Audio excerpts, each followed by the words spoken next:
And welcome back to the Women's Speeches Championship. Grandmaster Robert Hess here alongside the one, the only Anna Kremling. Anna, we had an exciting day yesterday. Are you even more excited for today's semifinals? I am. We had a very, very exciting day yesterday, but today's the semifinal, so it's going to be even more exciting. I'm sure about that. So, yeah, I'm really happy to be here, Robert. I'm happy you're here as well. And we will start with one semifinal at a time. We'll start off with Vaishali Rameshbabu. She will be taking on Anna Ushanina. And we see their ratings stacked up against one another. The first thing that stands out to me is your Anna. I keep doing this. Anna Ushanina's amazingly high blitz rating on Chess.com, 2781. So she's proven to be an absolute force, hasn't she, Anna Kremlin? Yes, yes. No, I mean, it's very, very, very, very impressive that she has such a high rating. I had no idea before that her rating was so high on chess.com. So, yeah, very impressive. It's going to be really fun to see today's match, especially because Vaishali yesterday, I mean, she played very, very tactical, but she won 6 games in a row. So even though Anna Shanina maybe it's the more experienced one of these two, I think it's going to be quite a close matchup. I agree. And if you look at the bullet ratings, those are about equal. So if Vaishali can hang in there in the blitz, she's done extraordinarily well thus far, then it really is either player's match because their bullet ratings are so close. And over the board in classical chess, they're pretty similar in rating. And Vaishali, she is the younger of the two players, so maybe she's still in ascent. Well, remains to be seen. But let's remind everybody of the format because the players had to qualify to get here, both of them. There were 6 Swiss tournaments. Any titled female player could take part. And then there are 8-player knockouts. The top 8 people from those Swisses would go on to a knockout. The top 2 in the knockout would qualify for what we have here, the Grand Prix. And then the best 2 finishers from the Grand Prix ultimately will play a super final. But let's talk about these Grand Prix. You have 4 of them, 21 participants, plus a wild card in each leg. And in each Grand Prix, it's knockout. You only have one match, one shot. If you lose that match, then you're out. If you win the match, you keep on going on. So Anna, just remind everybody of these 30-minute segments of 5 minutes plus 1 second, 30 minutes of 3 seconds, 3 minutes plus 1 second, 10 minutes of 1 plus 1. What have you learned from yesterday's action? Like, do you have any insight into the kind of the time controls, how to get a comeback? Because we did see Gunina make a comeback yesterday against June. So what does it take? Well, I mean, first of all, I think that it's really important to think about. I said it yesterday, but that the fact that it's just 1 second increment. So the increment is very, very, very little. So it's not typically you play a lot of times you play 3 plus 2, 5 plus 2. And that extra second, having 2 seconds does a bit of difference. But when you only have 1 second, then you really have to be quick with the mouse. So that's something that we saw yesterday. You have to really be quick with the mouse. And yeah, time is such an important factor here. I think that's something really important to think about too. And lastly, confidence. We could see that, for example, Gunina versus June yesterday. I thought that was a really big thing. When Gunina started winning a couple of games, you could really tell that she started to play better, much better than before. So I think that confidence and being fast are 2 very important things here. And they may play a role in each other. If you're confident, you're playing more quickly. And then, as you said, it's only 1 second increments. If you are in time trouble, you can build up some of your clock, but it doesn't build up that fast. So you have to be pre-moving at the right times and playing very quickly. And to remind everybody of what is at stake here, that there's 12 Grand Prix points for the first place overall winner, 8 for second. You can see 6 and 5 for third and fourth. So there will be a third place matchup and different prize funds at stake. So they know they're getting at least $700, at least 5 points in the Grand Prix. And there are 4 legs. We should remind everyone the overall schedule here that today, the 26th semifinals, we get a rest day tomorrow. Anna, you and I will be back on Sunday for the finals of leg 1. And then the next legs just go right after that. So it's a pretty much nonstop affair, this Women's Speed Chess Championship in the end of the month of June and then into July. Very exciting that it goes on for so long. I'm pumped about it. I think it's a really cool event. I'm glad that the format is the way it is because it's just you just get nonstop chess. And what more could you ask for? Nothing more you could ask for. No, I think it's great. And I really like as well. Just like you said, the format, the fact that I've never seen this before. This 5 plus 1, 3 plus 1, and then 1 plus 1. I think it's a very cool format, and it really tests the players in different time controls. Yeah, and what's been used for the Speed Chess Championships, and it's exhausting. We've heard Vaishali yesterday. You asked her well, you lost the first game. What did you do to change it? I didn't have time to do anything, right? Like, I had to play the next game immediately. And that can be good for some players, especially if you feel like you're playing well. You can just go next game, next game. But if you're struggling, it can be a sort of a nightmare. And we saw Alexander Kosteniuk, for instance, on day one. She beat Gunina 11 to nothing. And on a different day, that would be a much closer match. But if you're not in the right form and your opponent is, you could really just score almost no points. And in that case, that was a complete zero. Especially because all of the players here are so strong. There's not a single player which is not strong basically. So everyone really has to be on their best. All of the players here are so that's why also form is really important. There's not a single player for sure, which is not strong and basically. we will see the action get started in probably just a minute now. Going to get confirmation on that. Make sure the players you set, they look pretty set to me. Get started in probably just a minute now. And going to get confirmation on that. Make sure the players. I keep making you make predictions. I'm not going to make you do that right now because I know that Vaishali, that's your friend, someone who we've played against before. So you probably have a slight leaning towards her. I don't know. It's hard for me to figure out who should be the favorite between these two because both of them have been impressive thus far. I was actually just gonna ask you who you thought was gonna be your favorite, who you thought was gonna win, but you took it first.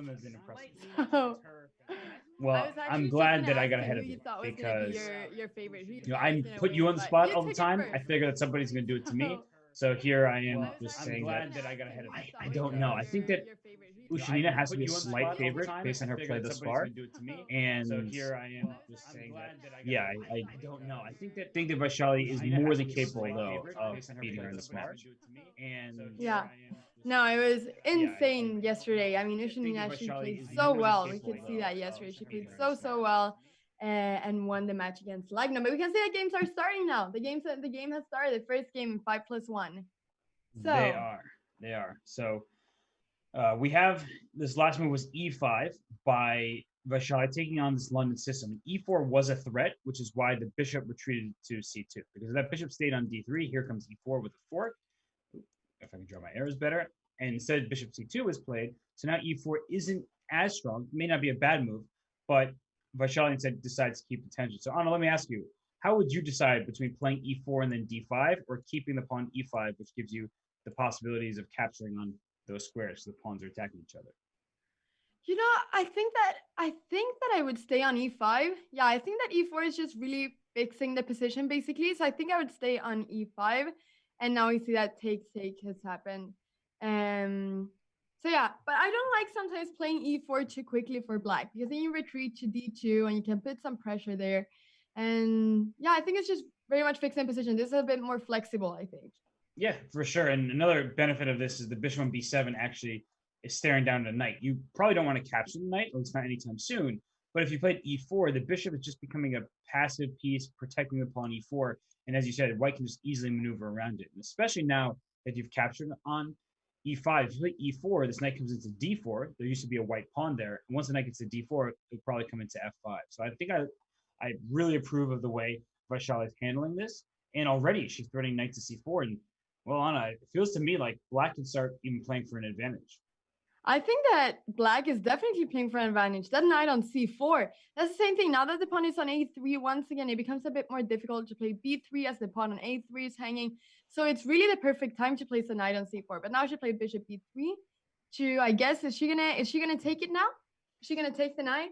She might feel like she has to. I personally wouldn't love that because the bishop on b7 is so strong on this diagonal. So if you take on c4, I just take with my rook, and I sort of have a free hand in the position. No targets for white to exploit because black's position is very solid. She plays a4 here, and that's probably a good move. I'm looking at queen b4 type ideas, either now or in the very near future.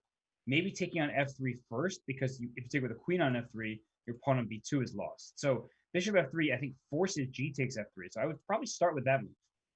Yeah, that's actually really interesting. So then would you have to take with the g pawn if bishop takes f3? Yeah, and that's makes your king. Oh, she does it. Makes your king feel less safe. And I would play queen b4 now. Just after my opponent plays a4, I want to bring my queen over to b4, put pressure on the b2 pawn. No, I'm really starting to like this for black, and I think that this is the type of position that Vaishali also really likes. with the king open and with the knight on c4. I think the queen b4 maybe is going to be the move that she's going to play now. Seems like a very strong move, attacking the bishop and attacking the pawn on b2. And she plays it. And also, her pawn on b5 was under attack, so she kind of does everything at once by queen b4. And now the question is, Anna, how would you take here? Would you take with the rook? Well, she answered it with the rook, but I wasn't sure if you we don't even have time to answer. It's so quick. I wasn't sure if you take with the rook or the pawn, because taking with the pawn on c4 would have opened the b file for a potential attack on b2. But of course, taking with the rook also makes sense, although there may be some knight takes b5 now. So actually, can I just steal that pawn?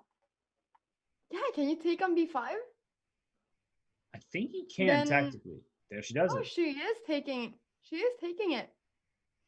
And that's the problem, is this rook on c4 is now attacked twice. So if you capture on c1, after you remove your rook from c4, the queen on e2 defends the knight on b5. So tactically, the knight on b5 is actually defended here.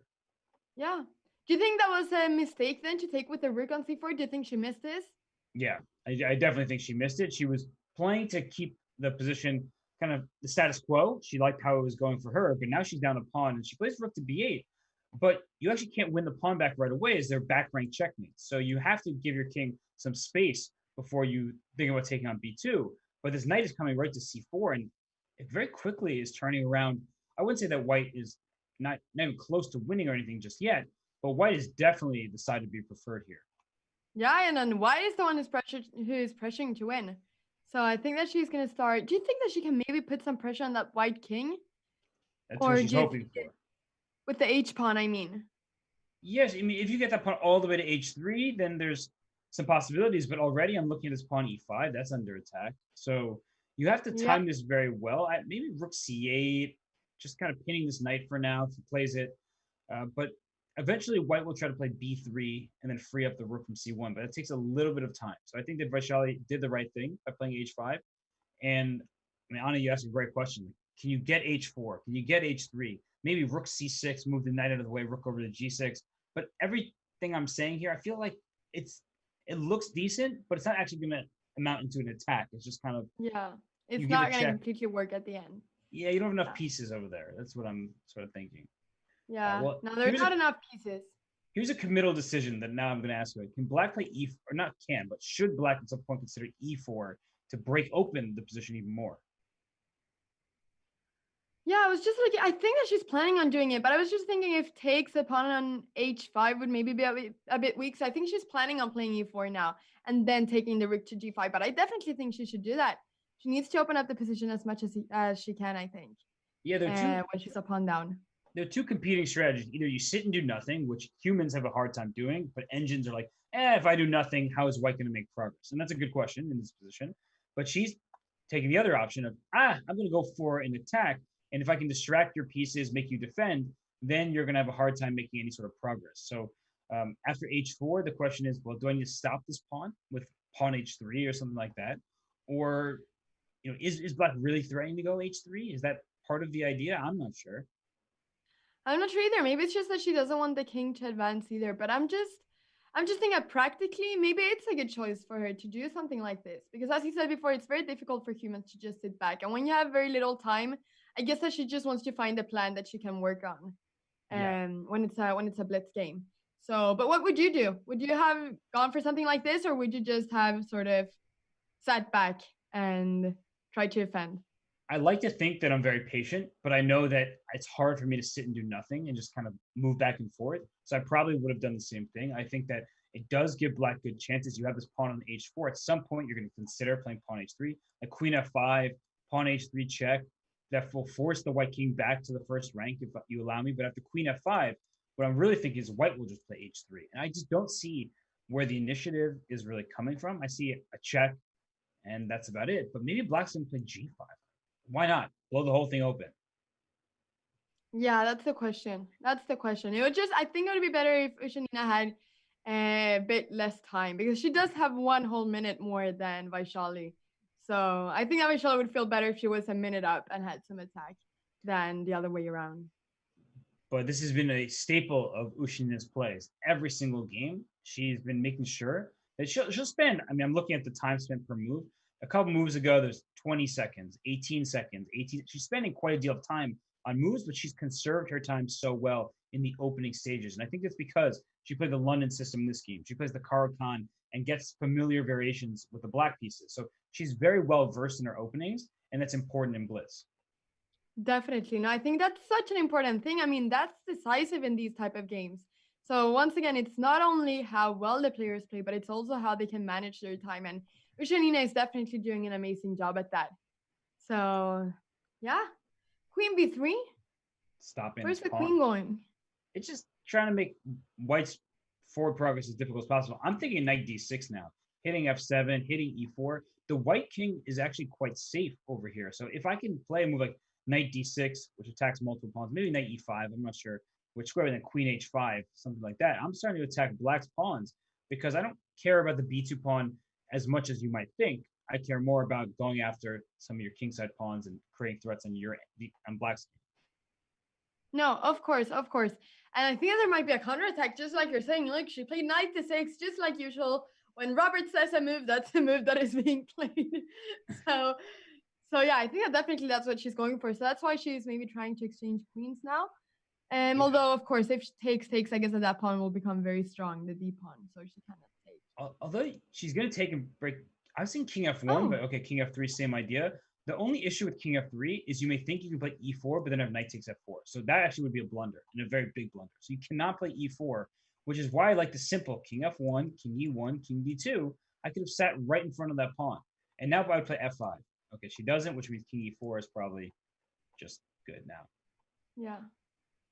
Or e4. I'm not sure which one. Will that pawn actually be strong, or will it just be weak, you think? Because now that I'm looking at it, it might just become a weak pawn at the end of the day. Yeah, it's weak. In my opinion, it's weak. Yeah. And that's why black really needed to play f5, because that would have cut the e4 square off. You could have still played e4, but you would have double isolated your pawns on f4 and f2. Now you have perfectly healthy pawns here. You have a good central extra pawn for white. And so king d2, king c3, and I think you're just forcing the win of this d3 pawn. Yeah, no, absolutely. This is just looking really good for white now. Just to be careful about g4. Wait. There's going to be a g4 idea. Right now? Wait, take on d3 and play g4? Oh, the king gets back in time. She should have started with... Oh, the king comes to e2 to f1, and then white will win the game. But she should have started with g4 before moving her king. She went... Oh, what? No, this is bad. G takes h3. What? And now... King d6, you win the pawns. You're in the box. Black is going to win this game. Because once you get to win this game, Charlotte's going to win this. Oh my gosh. In mutual time trouble. I understand exactly why Ushanina went for this. But the king is in the box. The king is in the box. And white's king can't move because h2, h1. No. This is the second time in this game. There's going to be a 6 one there. Oh my gosh. The second time in this game that Ushanina went king f3 instead of king f1. And both times it was pretty costly. Wow. I mean, that just completely turned around. She had to go king f1, right? Yeah, I'm going to bring up the old board really quickly just to show that moment, because king f3, it's king e3 was the bad move. King e2 takes, you have king f1, you simply go king g1, king h2. That would have been winning for white, as you see the evaluation bar. So she brought the king to the wrong side. It paid the full price. We are now on to the second game here, where Ushanina has black. She's playing her beloved Caro-Kann. And Anna, how do you bounce back from a game like that? I think that you just have to think there's so many more games left. We got 17 more minutes of 5+1. Then we have 30 of 3+1, and then 10 of 1+1. One game is not the end of the world. It really isn't. Vaishali lost the first game yesterday and won 6 in a row. So I think that you just have to do what Vaishali said yesterday. You just have to enjoy the chess, play your best chess, and not think about it. But it's a very easy thing to say and a very difficult thing to do when you're playing. So we just have to hope that that's the way Ushanina thinks, at least. And Ushanina now down on the clock in this opening. The queen just stole a pawn on b7. So temporarily, white has taken 2 pawns. Black has taken this knight on f3. But the point is this bishop on f3 is still under attack, and this knight on c6 similarly so. So d4 protects the knight, but you take the bishop. Now the knight's under attack again. I am not super familiar with this opening, but it looks fascinating to me. Queen b4. So if you take the bishop, there's queen a4 check, I think. Yeah. Oh, wow. This is very tactical. This really feels like a Vaishali opening. She's playing very quickly. So not only does it feel like it, it really seems evident of the fact that it is. And if the king goes to e7, all right, now you can take this knight. So I think she steals the knight. How many pawns is white ahead right now? 2 pawns? I can't count. 1, 2, 3, 4, 5, 6, 7, 8. 1, 2, 3, 4, 5, 6. Yeah, 2 pawns. Two pawns right now. Unless, yeah, I guess so. So 2 extra pawns for white, but a very complex position because both kings are in the center. The good news for white is that after e takes f2, king takes f2, my king still is relatively safe because you don't have enough pieces to attack me. So yeah. What do you and the bishop, the dark square bishop for black is gonna go through g6, I guess. So she's gonna play g6 and then get, or is she? Or no, she's planning to play knight c6 maybe. Yeah, what's the plan? Yeah, no, you're right. Knight c6, knight g6, bishop e7 makes sense. But yeah, no matter what, it feels like white should play a move like b4 to protect this pawn c5. I know it feels weird because you haven't developed any of your pieces, but b4, that pawn c5 is very important. So she plays it because your idea of knight c6 and winning the c5 pawn, I think, is more important than, say, this e5 pawn. Because after knight c6, I play queen a4. And if you're going to win my e5 pawn, then we trade queens. And I'm not unhappy at all to trade queens in a position I'm up a couple pawns, or maybe it'll only be 1 pawn, but look at the queen side pawn mass for white. So many extra pawns on that side of the board. No, definitely. I think that's a really good thing that you're saying, that in this position, white wants to exchange the queens and wants to exchange pieces as white is up a couple of pawns here. So black needs to keep their pieces. Wait, can you take on a6 now? I see a pawn hanging. I'm not sure if you want to take it, but I see a pawn hanging. It's funny because I was noticing that the pawn can be captured, but I was like, nah, no way. And then I was like, oh, Anna, she's a principal player. She's not going to say bishop takes a6. And there you are saying bishop takes a6. And I think you can get away with it. It is very risky because after bishop takes a6, there might be knight c7. And I was just looking at bishop. I'm not sure. No, not bishop. I was looking first at bishop b5, rook d1, stuff like that. Can you play rook d1, or can you not play rook d1? She's thinking about it. I mean, it's such a big moment. So what Anna and I are looking at is bishop takes a6, knight c7, like rook d1 distract. I mean, that actually looks pretty fascinating. Rook d1 there. I don't know. I mean, it looks good, but I'm really not sure if it works. Now she's playing a4. I mean, maybe it's a good practical decision if she doesn't really see the exact continuation there.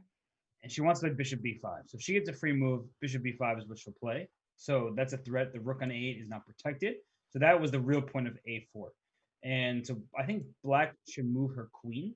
So that way, like queen c8, for example, protects the rook on a8. She was queen b7, probably a better version of queen c8 because the queen's a little more active here. But what do you do now, Anna? Well, now I'm just saying queen b7. I guess she's also protecting. Yeah, just like you said, she's protecting the a6 pawn now. I guess that her knight is going to get out soon. I guess her bishop has to get out soon. And Vaishalius, she needs to get her pieces moving. So I'm not sure. Maybe something like, okay, knight d2. Yeah, knight d2.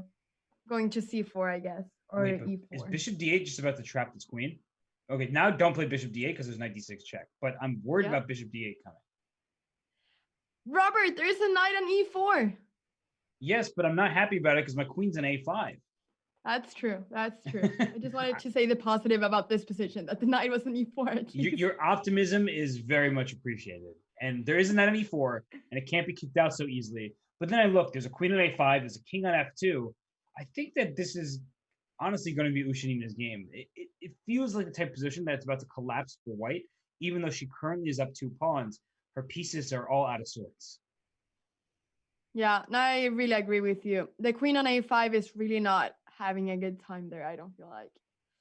It really doesn't have any squares to go to, though. I mean, it's quite scary.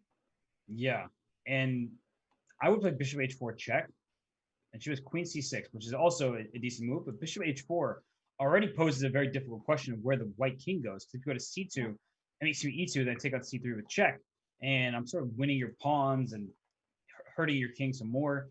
So bishop h4 is coming in the near future. So even though we can see that white is a couple of pawns, that black's pieces are really just working much better and being much more active than white's pieces. And the king also, the white king is really not safe there on f2, just like you said. So the material here is not it's not so important for white, the extra pawns. And she plays bishop takes a6, giving up a piece because it frees the b5 square for her queen. So in fact, she's going to play queen b5 now. And if you trade queens on b5 and a takes b5 happens, black might just lose in a couple moves because these pawns are so fast. But Ushanina is not going to trade queens on b5. Definitely not. It wouldn't make sense. I think she should play bishop h4 check at some point soon. She's going to play this move, and then she's going to bring her queen into the attack. And that's when it's going to get very scary. Oh, yeah. I mean, just... So the c3 pawn's also hanging. Can I just steal that pawn too? Yeah, the c3 pawn has been hanging for a long time. I've ignored it. I just like, yeah, that's not important to the position. But if I could take c3, the next pawn that will be in trouble is the b4 pawn. So you could probably get away with stealing that one there. She was well, rook a7. Bishop. We're waiting for bishop h4, but maybe she is. No more bishop h4. No more bishop h4.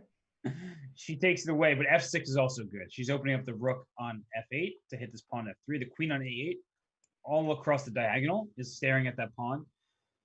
Well, this is not an easy position. It's not easy for either side. Sorry? I'm saying it's not easy for either side at this point.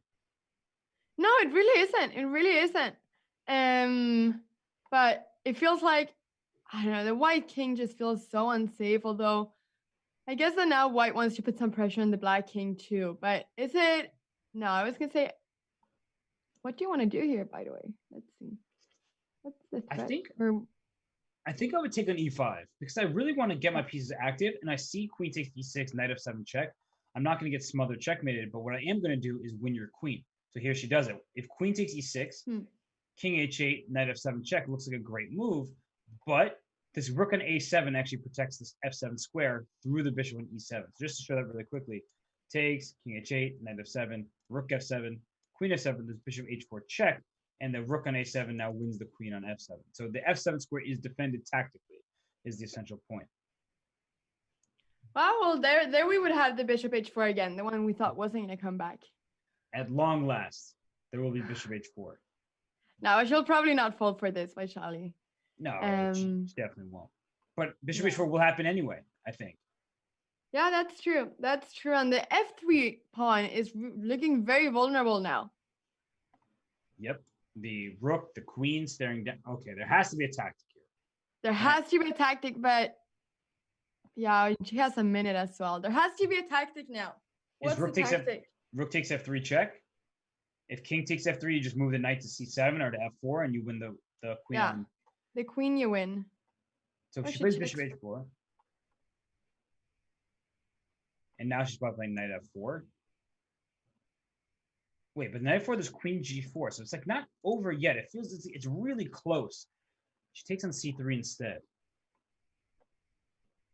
Okay, I did not think she was going to take there now, but maybe it's just good.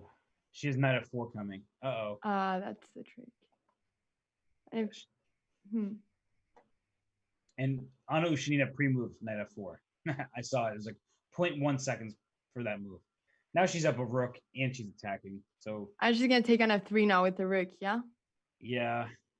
She essentially punished Vaishali's very risky opening where she stole a bunch of pawns, but her king was left in the center. And we talk about this a lot, right? King safety is paramount in a blitz game, and Ushanina showed exactly why. Still some chances. Wow, right? She's a whole rook up now. I like that move b5. You have to play a move like that. Wait a second. The pawns are going. Look at the evaluation. It's changing. b6. The pawns are going. She could have started with b6. I think that was a little more precise, but still, b6, b7, a7. These pawns are pushing, and black only has 20 seconds to figure this out. This is a tough position. No, this is not easy practically at all. When you have 3 pawns against your rook there, this is not easy at all to play against. So she plays rook b4. Wait, but if rook a8, can you just play b7? No, your rook takes b7. You're not in time. Rook takes b7, saves the day. Because it's with check. So with check, the rook comes to b1, and after c6, there's bishop d8, stopping the second pawn. Here it is, and that's it. Yeah. Now you can just win the c6 pawn. So e4. Oh, what? What? Oh my gosh! She gave away the rook on d5. Did she blunder it? She definitely blundered that. Oh my gosh, she gave away a full rook there. And white What? queen's first. Oh, and she No. queen c5 allows the queen. Oh my gosh, What? she queen c3 check. But she went queen No, c. Oh my now it's gosh. winning again. Yeah, now black's winning again. This is what happens in a time scramble. These mistakes happen. And I mean, credit to both players for not giving she this. mouse flipped the queen to c5 instead of c? I think so. And Oh, is this wow. game? It feels like it should be winning for black. Queen d5 or queen f5. There's nowhere for the king. Queen f7 and then queen f8. It's over. Queen f4 wins the queen. That's even better. Oh my gosh. Wow. Oh my gosh. That That game was completely unexpected. Everything that happened there. Yeah, first the rook went to d5 where it could just be captured. And I understand why she did. She wanted to cut off the king, or she mouse flipped and wanted to go rook c5. I'm not sure which one. Then after that, Vaishali was up a queen and could have stopped the pawns from promotion, but instead she dropped her queen on c5. And maybe it was a mouse slip. Maybe she was trying to drag it back to c3 and she just like let it go too soon. Yeah, but there's so many mouse flips there. In 5 seconds, there were so many mouse flips there. But this is what happens. This is what happens a lot of times in online chess when there is little time left. It's a very common thing, and it's part of it. So I wish I had the words to explain exactly why these things happen, and I feel for both players there because first, Ushanina, she did very well to get a winning advantage, and then she blundered. Then for Vaishali, she has her chance. She knows she's winning in a very simplified position, and then she doesn't drop her queen in the right square. So I feel for both of them. I think that Ushanina deserves at least 1 point of the first 2 games based on how she's played. So I can't really, sympathize too much for Vaishali, but at 1-1, it does feel like Ushanina has been calling the shots in the first 2 games. So she's had a better position in both games. Yeah. Yeah. But I think Vaishali's been playing really well. She has. And she's a tenacious defender. Definitely. And this just shows that you should never give up. I mean, she kept pushing her pawns there when she was a rook down. She kept pushing her pawns, and it's easy to make a practical mistake. It certainly is. We've seen that many times in all events, no matter the time control. So the longer you fight, the more chances you give yourself. Here, we have a position where there's a white pass pawn on b5. So the pawn structure is not symmetrical. And if you take on c4 here, and the knight takes on c4, black's pawn on c5 is not the best pawn in the world. It's not the worst pawn in the world either, but it's not the best piece. And white's pawn on b5 is very nicely situated there. It's passed. It can't be attacked very easily. So I certainly prefer white's position here. I also stopped some movement for the bishop on b7. So it's a very well placed pawn there on b5. And now taking on f3 doesn't make sense because in the other position, we liked how it opened up white's king. Here, after bishop takes f3, g takes f3, this b pawn becomes even stronger. You removed one of your blockading pieces. So yeah, now I'm liking white's position a lot. It feels like the pieces are much more centralized. Rook is going to go to d1 at some point, I guess. And it's looking quite good. And the bishop and the queen are both looking at f7 some point maybe. So it's looking good. Yeah, knight e5. Your moves come very naturally for white here. Knight e5. There we go. Knight e5 hits f7, so she goes d6. And rook d1. How can you complain about these moves? You really can't. They just come naturally. It's what you want to play, and you're allowed to play it. So it's the best possible situation. I think now I would play f3 because I just feel like playing f3 e4 makes black's pieces feel quite useless. And she plays f3. Of course she does. Oh, and I'm telling you, Robert. I'm telling you. I have moments. There are moments where I suggest very bad moves, and then there are times where I get into the zone and have a feel for the position a little bit. So knight to d5, that's a good choice because you need some activity. I've had games where I feel like I can't do anything. Every single move has some downside to it. So you just have to go for something active, even if objectively your position is still bad. There are more practical chances the more active you. Oh. You're absolutely right. I really agree with you. But now the knight is going back to f6. Yeah, probably not what she intended initially. She probably intended knight b4 and knight f4, but there were likely issues with those squares as well. I mean, knight to d7, I guess, was a really annoying threat if the knight went on f6. No, but you're definitely right. I mean, you need to play actively. Otherwise, it's so difficult to play. And there are some players that really know what to do when they have nothing to do, basically. But it's difficult to know what to do in those positions. I really agree with you. And I think it's good to see some active play here in these games, especially with the little time. So what would you do for Vaishali? Would you play like h5? I don't know where you get activity in a position like this because white has a more advanced pawn on the queen side, whereas black's pawn is blockaded by the bishop on c4. So like, how do you continue here? Maybe h5 is a little risky because then there's some knight sacrifices you have to consider. But I'm just trying to Yeah. figure out the next couple moves for black. Yeah. No, it's a question. I'm also thinking for white, I'm seeing queen a1 at some point, which could look quite good. Both to take the a file, but especially to go for that diagonal to put some pressure on the a1 h8 diagonal there. Okay. So, but okay, yeah. No, your idea is Now we see perfect. queen. She brings the queen to a1. And maybe queen a1 first was better. Actually, I think I like that a little more. An e5. Now that's a big commitment here. And I think it's a good move, but that's a really committal decision. You've opened up the bishop on c4 to the f7 square. The e5 pawn requires defense. But I think black is going to play queen d6, queen d4. That's her intention now. And she wants to get a pass pawn for herself on the d4. Yeah, It, two can yeah, play this game, is what she's saying. yeah. Well, maybe that's a way to try to hold it for black, because white is better in this position, I And guess. in certain end games, right? If this queen, the queen's off the board, then black can play knight to b6 at some point, and maybe that c5 pawn, the one that I was criticizing, maybe it can become quite a strong pawn in the end game. Yeah. No, I guess that you would take with the e pawn if you could exchange on d4. Is that correct? To try to have two pass pawns, or would you take with the c pawn?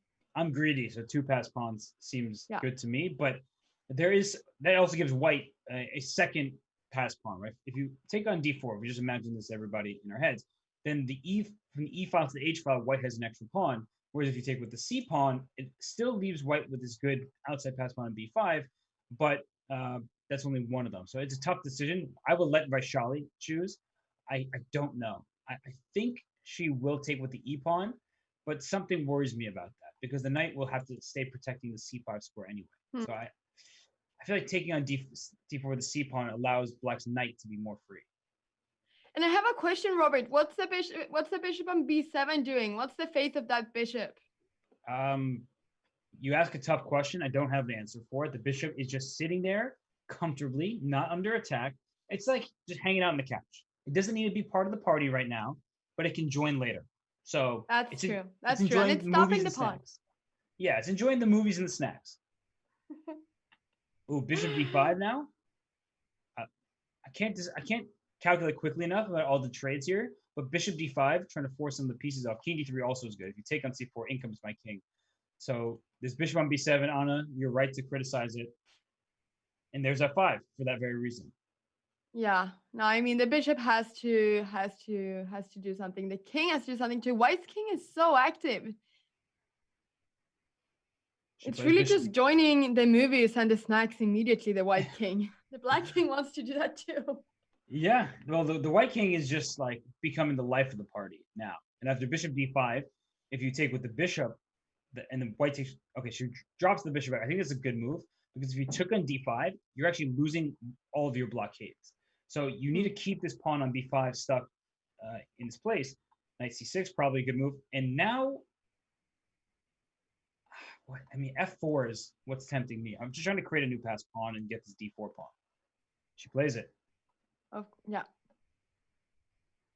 I was gonna say of course, but I've said it too many times. So I heard you start and then like I'm not going to give him any more credit. He doesn't deserve it. But this kind of endgame, I think that Ushinina's shown very good technique for the most part here. Her king is so active here. Don't take with the king on e4 because then bishop f5 check stuff, the d pawn would run. So she's giving up her f pawn to take on d4, and in comes the king to c5. Yeah. And it's all under control. The king is getting to c5. The b pawn is gonna push soon. Maybe there could be some knight a7 in the right moment to get the bishop out of there too. So it seems that b pawn seems very dangerous. Wait, knight a7 is kind of a brilliant idea because the bishop and the knight for black can't share the d7 square. So I'm not sure right now or in the near future, but knight a7 is like a surprisingly annoying move. Yeah. No, I'm not sure when it's gonna be played, but okay, the knight is going that way. And now king d6, but then knight f7 check. So the thing is, because they're pawns on both sides of the board, this knight is going to be, well, I was saying a nightmare, but I didn't want to actually make the pun, but it's going to be very frustrating for black. Doesn't hang the h7 pawn? It seems to do so. Isn't that just looks like a free pawn? Yeah, and she's gonna take it. Drop the bishop right back to e4, but maybe too many trades are a bad thing. Is that sort of the claim that Vaishali is making here? But you can just take on e4 here. Something about this felt wrong. At the same time, the pawns. Yeah, that's true. Actually, that's true. Maybe this is easier to hold now for black. There is the threat of the fork, so king to d4. Is she going knight e3? Like, is she going to attack the king set pawns with the knight and then chase down the b pawn with the king? But that feels just everything somehow feels like it's a little bit too slow here. Yeah, feels dangerous to move the black to move the knight down, but she's doing it, and it might. I'm not sure. It looks very dangerous. King c5 now, or do you play first b6? Maybe first yeah, b6, king d6, knight c4 check. I think that's a winning king opponent game. So I think knight c4 just wins on the spot because the black king is going to be distracted by the b pawn, and the white king will just come right around here back and win. Because if you play g3, there's knight f5 check, and then you take on g3, like things like that, and then black's not going to lose that game. Yeah. Well, there seems to be quite a lot of calculation though in this, and Vaishali has 6 seconds left, so very, very little time. Oh, she's getting into the pawn endgame. Yeah, she's just going to bring the king right back, and then the h pawn is going to queen eventually. Yeah. So this is important. It's going to be instructive. After king b6, you need to make sure. Well, actually, the black king's already too far away. I was going to say you can just jump your king up to g7 to blockade the enemy king, but h4 is already too fast for the other king. She's calculating that right now. Very instructive moment. She's calculating to make sure the king is on time. It's not in time. She gets a queen and wins. And it's 2-1 for Shenina. 2-1 now. And she's playing great.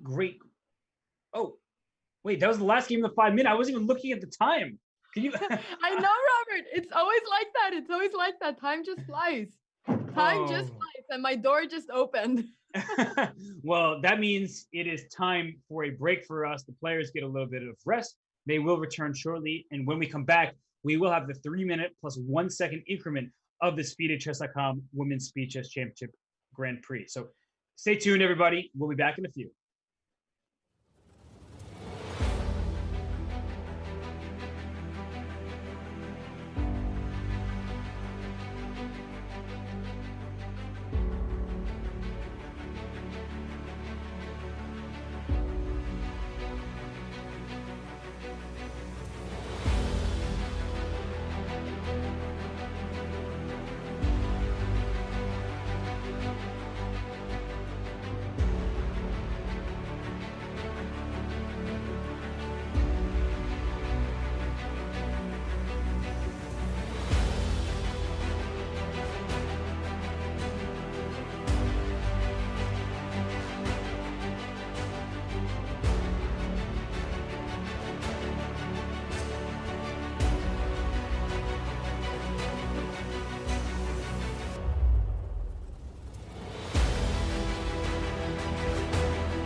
And we return here with Anna Ushanina securing a 1 point lead after the 5 minute portion of this event. Reminder, there'll be 30 minutes of 3 minute plus 1 second increment coming up.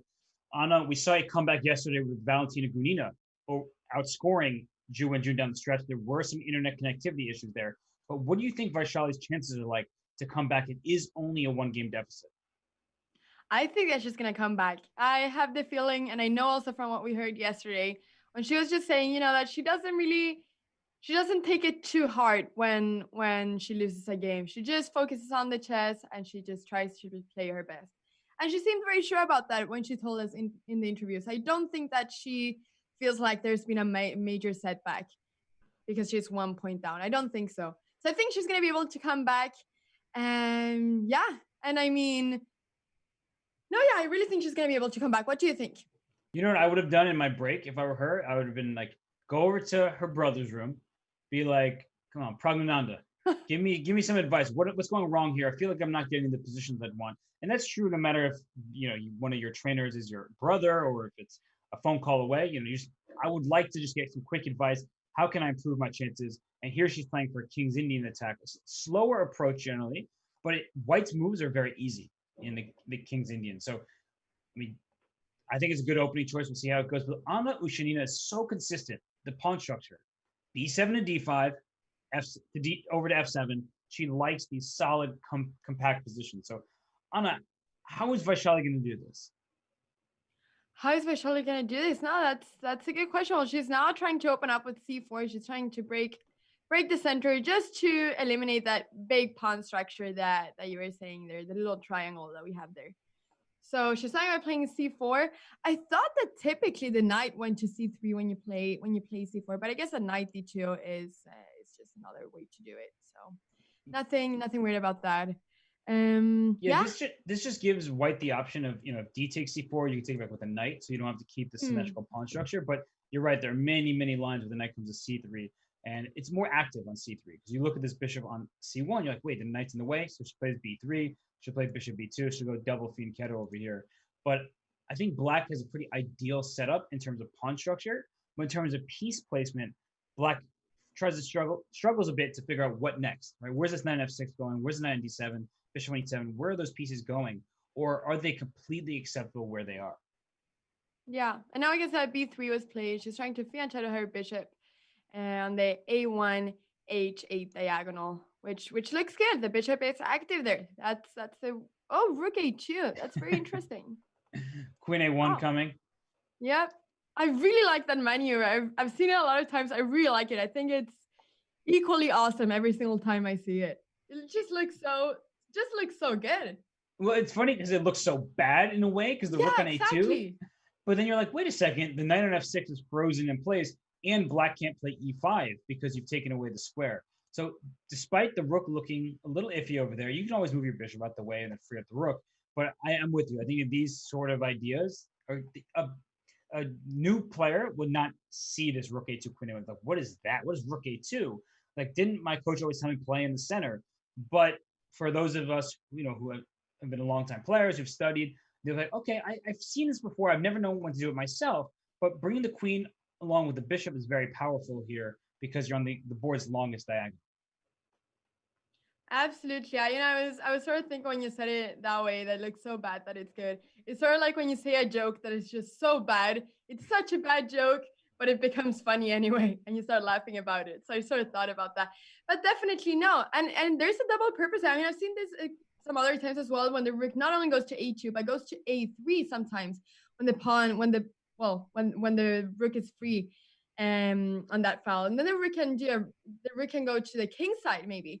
Go to F3 or go to G3. Not in this position, of course, but there are several times when you try to do a rook lift there and you activate the rook quite quickly, which is very interesting. Agreed. And when I see a rook on A2 like this, queen on A1, I want to open up the A file somehow, but then I would have to play rook to B1, pawn to B4. She plays in the center, makes sense with E4. And this knight on F6 still can't move because behind it is this pawn on G7. So with that in mind, Anna Ushanina, she's actually down on the clock. I think it's the first time we've seen her down on time, except when they have just seconds remaining. Yeah. Only 10 seconds, but still down on time, definitely. Well, you know, I'm liking this for white. Are you liking this for white too? Yes, because rook d1, rook d2 is coming. The g7 pawn's under attack. It looks like white just has control over the board. You just look at it. Black has no space. And it's frustrating. Bishop f8 is a good move, but here comes rook d1 and then rook to d2, for instance. I And the would have a rook on hard time h playing. is just such a good piece now, or it's going to become a very good piece very soon. It will. The one thing that you have to be careful about is the bishop hitting the a3 pawn, the queen coming to b6 to put pressure on b3. That's something that is bothering me a little bit here. So you have to time this right, because rook d1, queen b6, I can't get my rook to d2 so easily, so she plays queen c3 first, so that she can play rook to d2. But then the a3 pawn. So this is the problem. White is a little bit stuck here, a little bit. Yeah. No, I agree. That's true. They always say queen b6. Yeah, that's the problem. When you have this b3, a3 pawns, a lot of times the pawns can become weak here. So white is going to have to find a way to defend. But okay, bishop d4. And now I guess if c5, then the bishop on g2 would become very strong. Right.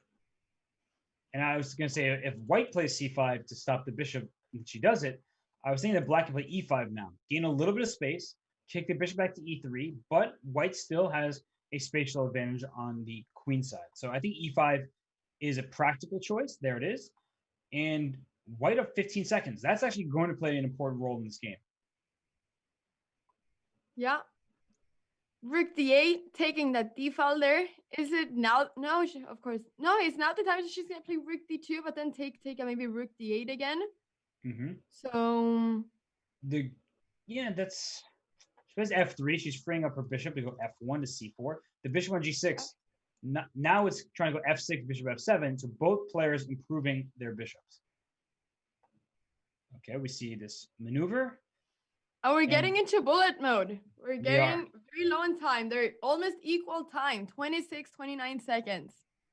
But Gunina has played the last moves instantly, and now she's ahead on the clock. King f2. This also gives g4, h4, g5 as an option.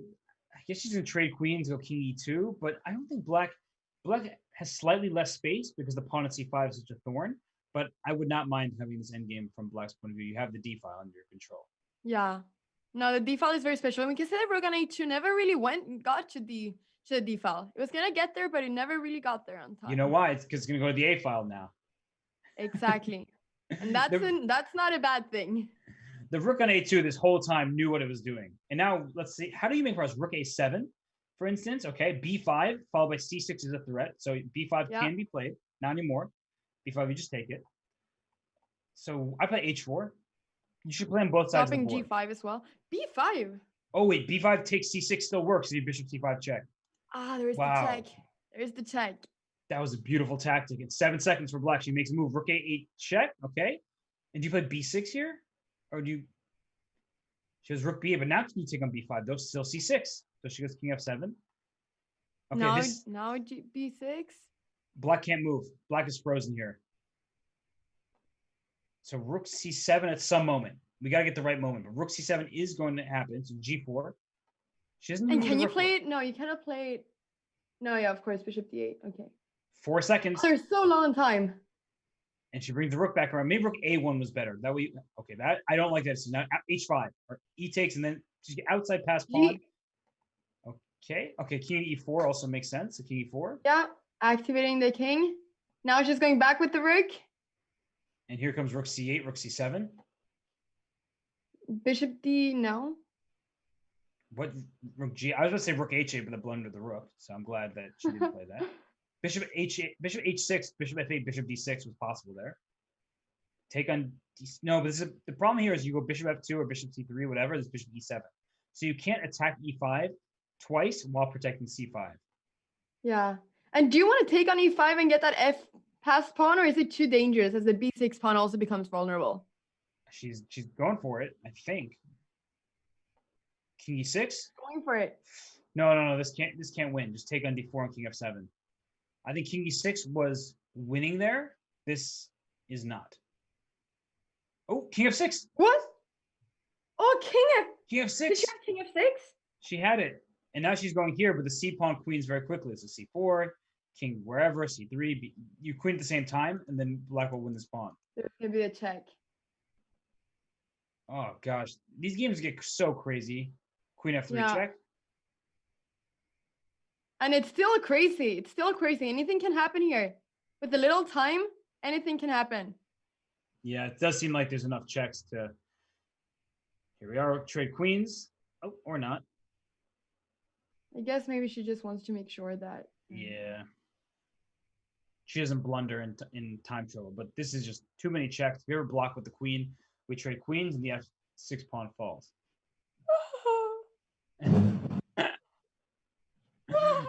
You okay? Yeah, there was a big wasp. Oh my god! I was like, I didn't know what was happening. I thought you were singing for a second. No, And there was a big wasp there. Oh my gosh. Oh,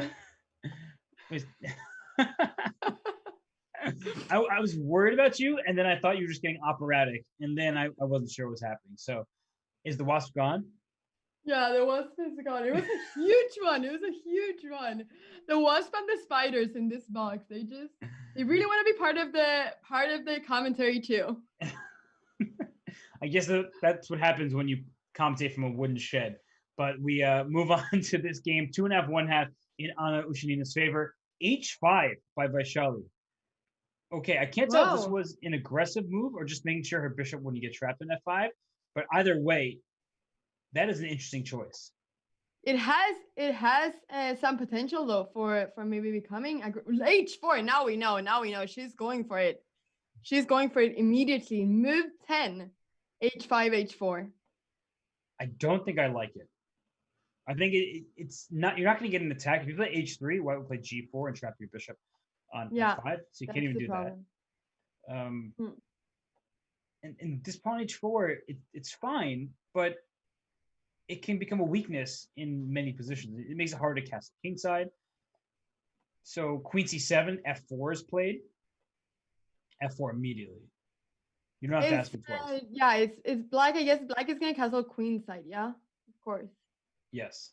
Well, now you can't because f7. But knight f3 was played, and now knight g4. What's going on here? I don't even know how to evaluate this position. I have no idea either.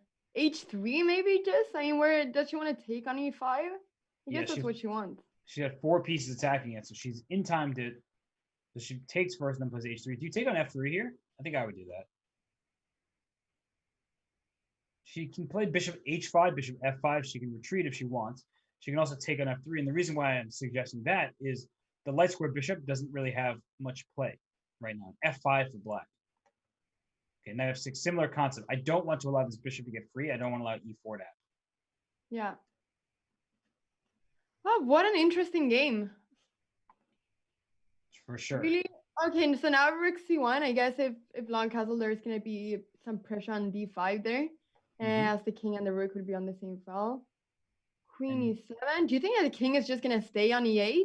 Or in for now. e7 something? Or do you think she'll castle? Maybe she's going to castle short side now. She could take on a3. That's my question. Because she lined up her queen and her bishop on a3, and now queen e3 ignored that. That's true. Shanina completely ignored that. And considering the match, go for it. Yeah, considering the match situation, I definitely would take there. You're down a point. You're gonna need to score at some point. You're not out of it, and it's a free pawn. It's gonna give white some compensation. The black king still's in the center, but she does take it. I don't see the risk. We talked about this yesterday, right? When compensation is a vague concept. And where is white's compensation? Well, I have a bishop against a knight. Okay, so what? The black king is in the center, and white's king is castle and safe. So what? I don't see like the full 100% compensation, which makes me believe that this was a good decision. Yeah.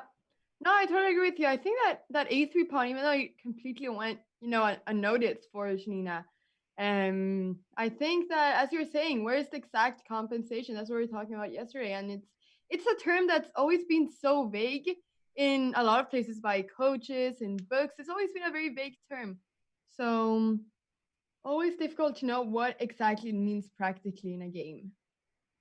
And queen a5, you don't want to get your queen trapped. So b4.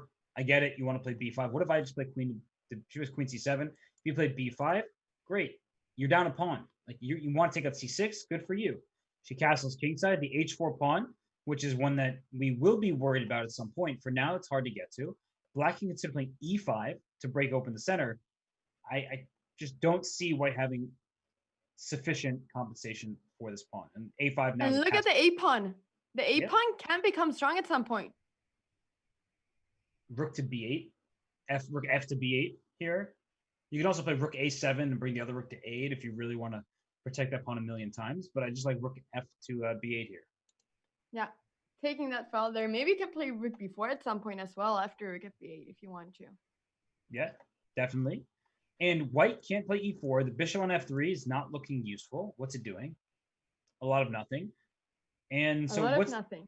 The best that white is going to try for is rook a1, queen c3, go after this pawn, and that's why Vaishali went e5 is to create a second potential target. Now, the rook on a4 will hit all the way to this pawn on h4, but with this queen on e5, you won't be able to take on h4 because your rook on a1 is hanging. So tactically, this will work out for her for the time being, and practically, this, she's giving her opponent a backward pawn on not really backward pawn, but a base pawn on a dark square, which means that white can't protect it and black can attack it. Absolutely. Now she's putting some pressure on e5, so she's going back with the knight. Vaishali is going back with the knight to d7. And also putting a bit of pressure on c5 if e5 is taken at some point. There's also so do you think that she's gonna stay with the pawns there, or do you think that something is gonna happen in the center? How do you think that the pawns in the center are gonna be moving? Well, I was gonna say rook takes a5, maybe losing on the spot because she plays e4, which is a good move. But rook takes a5, there was back rank ideas. I just want to show one really quickly. Rook a5, rook takes, queen takes. There's like rook b1 check ideas where your rook can't take me on b1, and then I'll go trade queens with e4, and you go after your f2 pawn. So things like that were available, and so that's why I think we saw e4 played, and now mass exchanges in the center. But this pawn on c5 is on a dark square. So that's going to be vulnerable. But the pawn c6 as well is one that's weak. Yeah. Well, that a5 pawn, the king on g1 is having a bit of trouble now that the pawn is on h4. So did you like this h5, h4 idea of Vaishali, or do you think that the pawn will soon just be taken? Well, I just looked at the clock. 15 seconds now for both players, bishop e2. The h4 pawn, I think, is a weakness. Yeah, you're right. Just something that's going to permanently be there. So it's going to be lost. So give it up. Queen e7, not so easily. c5 is under attack. 10 seconds. All right. Down goes a5. Now she's taking. And where's the queen go? Queen e3, queen f4 played. Are there no tactics here? I'm looking for them. Rook d5, that looks like a good move. Yeah. The knight on e5 is better than the bishop. I like that move. So rook d2 comes to your queen. So rook d4, go for tactics. Rook d4. It'll scare your opponent. Yeah, if takes a knight f3. Oh, she hung her queen and she didn't take it. She hung her queen on c4. Oh, and she's going for the knight f3. Knight f3! She made it work. Oh my gosh. And now it's working. Oh my gosh. That game, like, honestly, I'm getting heart palpitations just watching this. Like, oh my gosh. Anna, I don't know what to say. 3 moves in a row. The queen was just hanging. I don't know what to say. No, do you think she had pre-moved that, or what do you think? I think that they were just both really nervous playing bullet down the stretch there. And so they were both blundering and not finding their opponent's blunder. So I think Vaishali did play better. She coordinated her rooks. Her knight was in the center. And so I think she played really well in that game. I think that was by far her best game from start to finish. Well, actually her last 2 games. So in the 3 minutes, she's been playing better. But Anna, at some point, these hanging queens will, you have to pay the full price. And that was the first time Anna Uchenina did. Actually, the second time. She also lost earlier in the match. So the blunders are hurting Uchenina here. And they're making the match very, very, very close. 2.5 right now. We got 11 more minutes of 3+1, and then we're going to move on to the bullet. Imagine if it was tied for the bullet. And they had a very, very close bullet rating as well. So it's going to be very exciting, these last few games. I don't know if either of us can handle that, if it's tied going to the bullet. I think we can handle it, but I'm not sure Hearts can. Robert? I'm worried about us.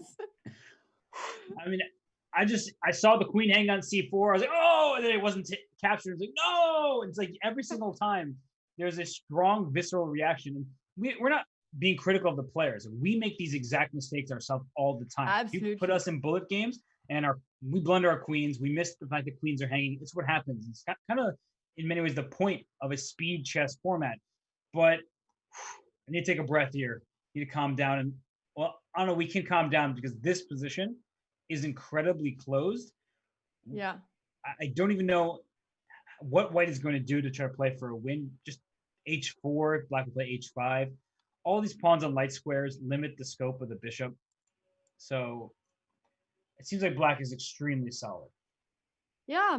My question is, because typically one would say that rooks and bishops work better together, right? And that queens and knights work better together. But in this position, I mean, the knight on d5 is quite strong there, because if at some point c4 is played, then the rook then the d4 pawn would become very weak. Right. So, and the b4 square as well, like you're showing. So, seems to be a very, very close position here. Yeah, and it's just the case with knights against bishops. Knight can go to a dark square, and a light square bishop can never attack. So that's why this pawn chain on b2 to d4 is so important. But now that the rook went to e2, there's some c5 ideas. Yeah, c5 definitely at some point. Do you think immediately? Maybe now immediately, yeah. Yeah, and there's a pin down the d file. So now black has another move. So you don't have to take on d4 just yet. You can keep the tension for a moment. And she takes right away. I was wondering if there was a useful move. Maybe there wasn't.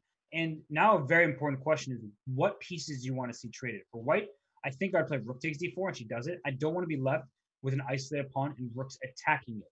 So now you've removed the aggressive pieces that would attack the square, and so you're left with a knight against a bishop. So I think this was the right choice. King e4 now, king d6. We know exactly what the players are aiming for here. King f4. Maybe there's king g5, king f6 if we run your king away. So can you play f6 now then for black, just to stop king g5 from being played? You can, and then I'm somewhat worried eventually about the threat of bishop c2, but for now it's not a big deal. I was actually going to ask you, would you prefer to have white or black in the same game? I think I would prefer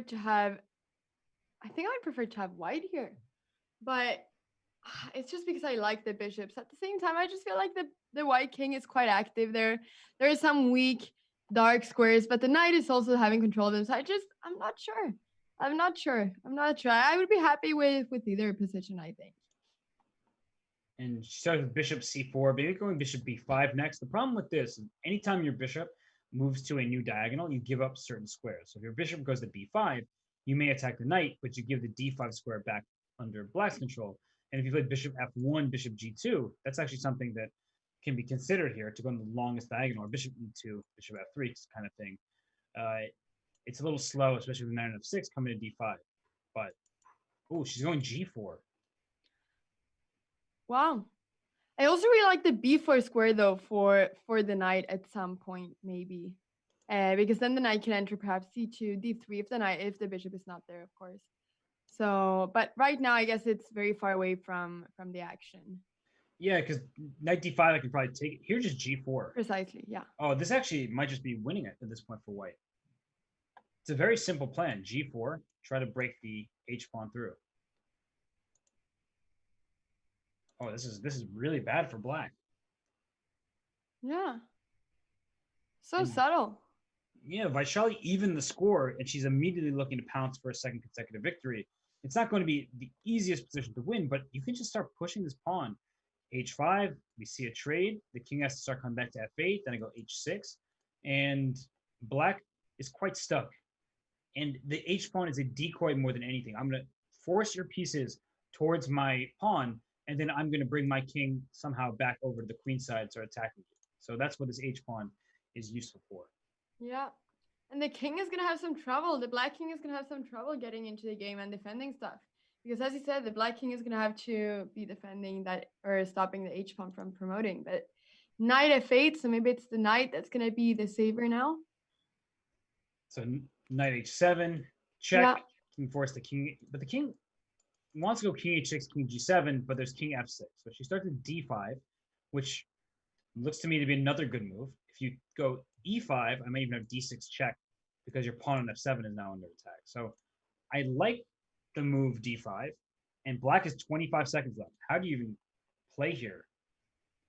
Do you take or do you go e5? She took on h5. I was gonna ask if you take on d5 or if you push e5, but then that gives you another passed pawn on d, which is very scary. Yeah, but h6 followed by bishop e4 looks extremely problematic.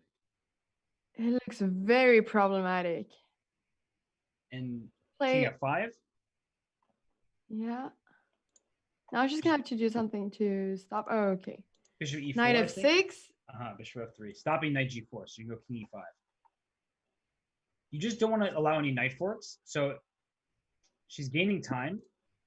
King e5. No knight g4. That was important. So that's why her bishop's on this diagonal. She has Zugzwang. The knight moves king d5 and into c6. And she's gonna lose this pawn in b6, right? Mm-hmm. Don't play king c6. Oh, she's gonna take the king. Yeah, don't play king c6. You have to watch out for knight forks. As long as you bishop c2. And the bishop is so much stronger than the knight in this endgame where there are pawns on both sides of the board, right? Because the knight takes a longer time to journey, whereas the bishop covers the length of the whole diagonal from the other side. Okay, so king c6, there was... Wait, what? Knight c5? It's going to be... What? Uh-oh. What's happening here? Can't play bishop g8? Yeah, but now she's losing that pawn. Yeah, take it. And then knight c5. Bishop e8, good move. Whoa. I don't know what that was. Sound like fireworks. Now king c6 is the threat? Yep. There it is. Taking the pawn and also winning on the clock. Wow. That was a well-played endgame by Vaishali. I think Ushanina felt comfortable, and she maybe felt too comfortable in that endgame. Because the start, should not have been winning for white, but white was the one with the pawn breaks with more plans and creating an outside pass pawn. Yeah, absolutely. That pass pawn just felt like it came out of nowhere. But it was such a nice plan, f3, g4, and then h5. And then that h pawn was just pushing. So absolutely. We were just saying, what color would we pick? And yeah, she just, Vaishali just proves us that the white color was better there in that endgame. The power of the bishop. You said you like bishops? Power of the bishop, yeah. It showed its ability to outclass a knight just by moving from side to side of the board much more easily, naturally. And here, queen b6. So Vaishali is up a point in the match, and she plays this line where she can trade queens on b3, but she goes queen a6 instead. This is smart. You're putting pressure on e2, but that's not what it's about because the b7 pawn needs defense. You're trying to play b6 and break down white's pawn structure. So b6, I think, is going to be played here. She's going back. Well, queen. So what does the queen exactly do on a6, Robert? I mean, you said that he was defending b7, of course, but what exactly is the plan of having the queen on a6 so early on in the game? Nothing really. She didn't want to trade queens because then the a pawn would have taken on b3 to open up the rook's file. So she's just trying to chisel at white's pawn structure. She can bring the rook over to b8. She can then eventually take on c5 at the right moment, and I think these positions are actually quite easy for black to play. Maybe queen b7 now, and then a5. Your whole plan is geared towards breaking open the queen side. That's what you need to know, and you just need to time it correctly.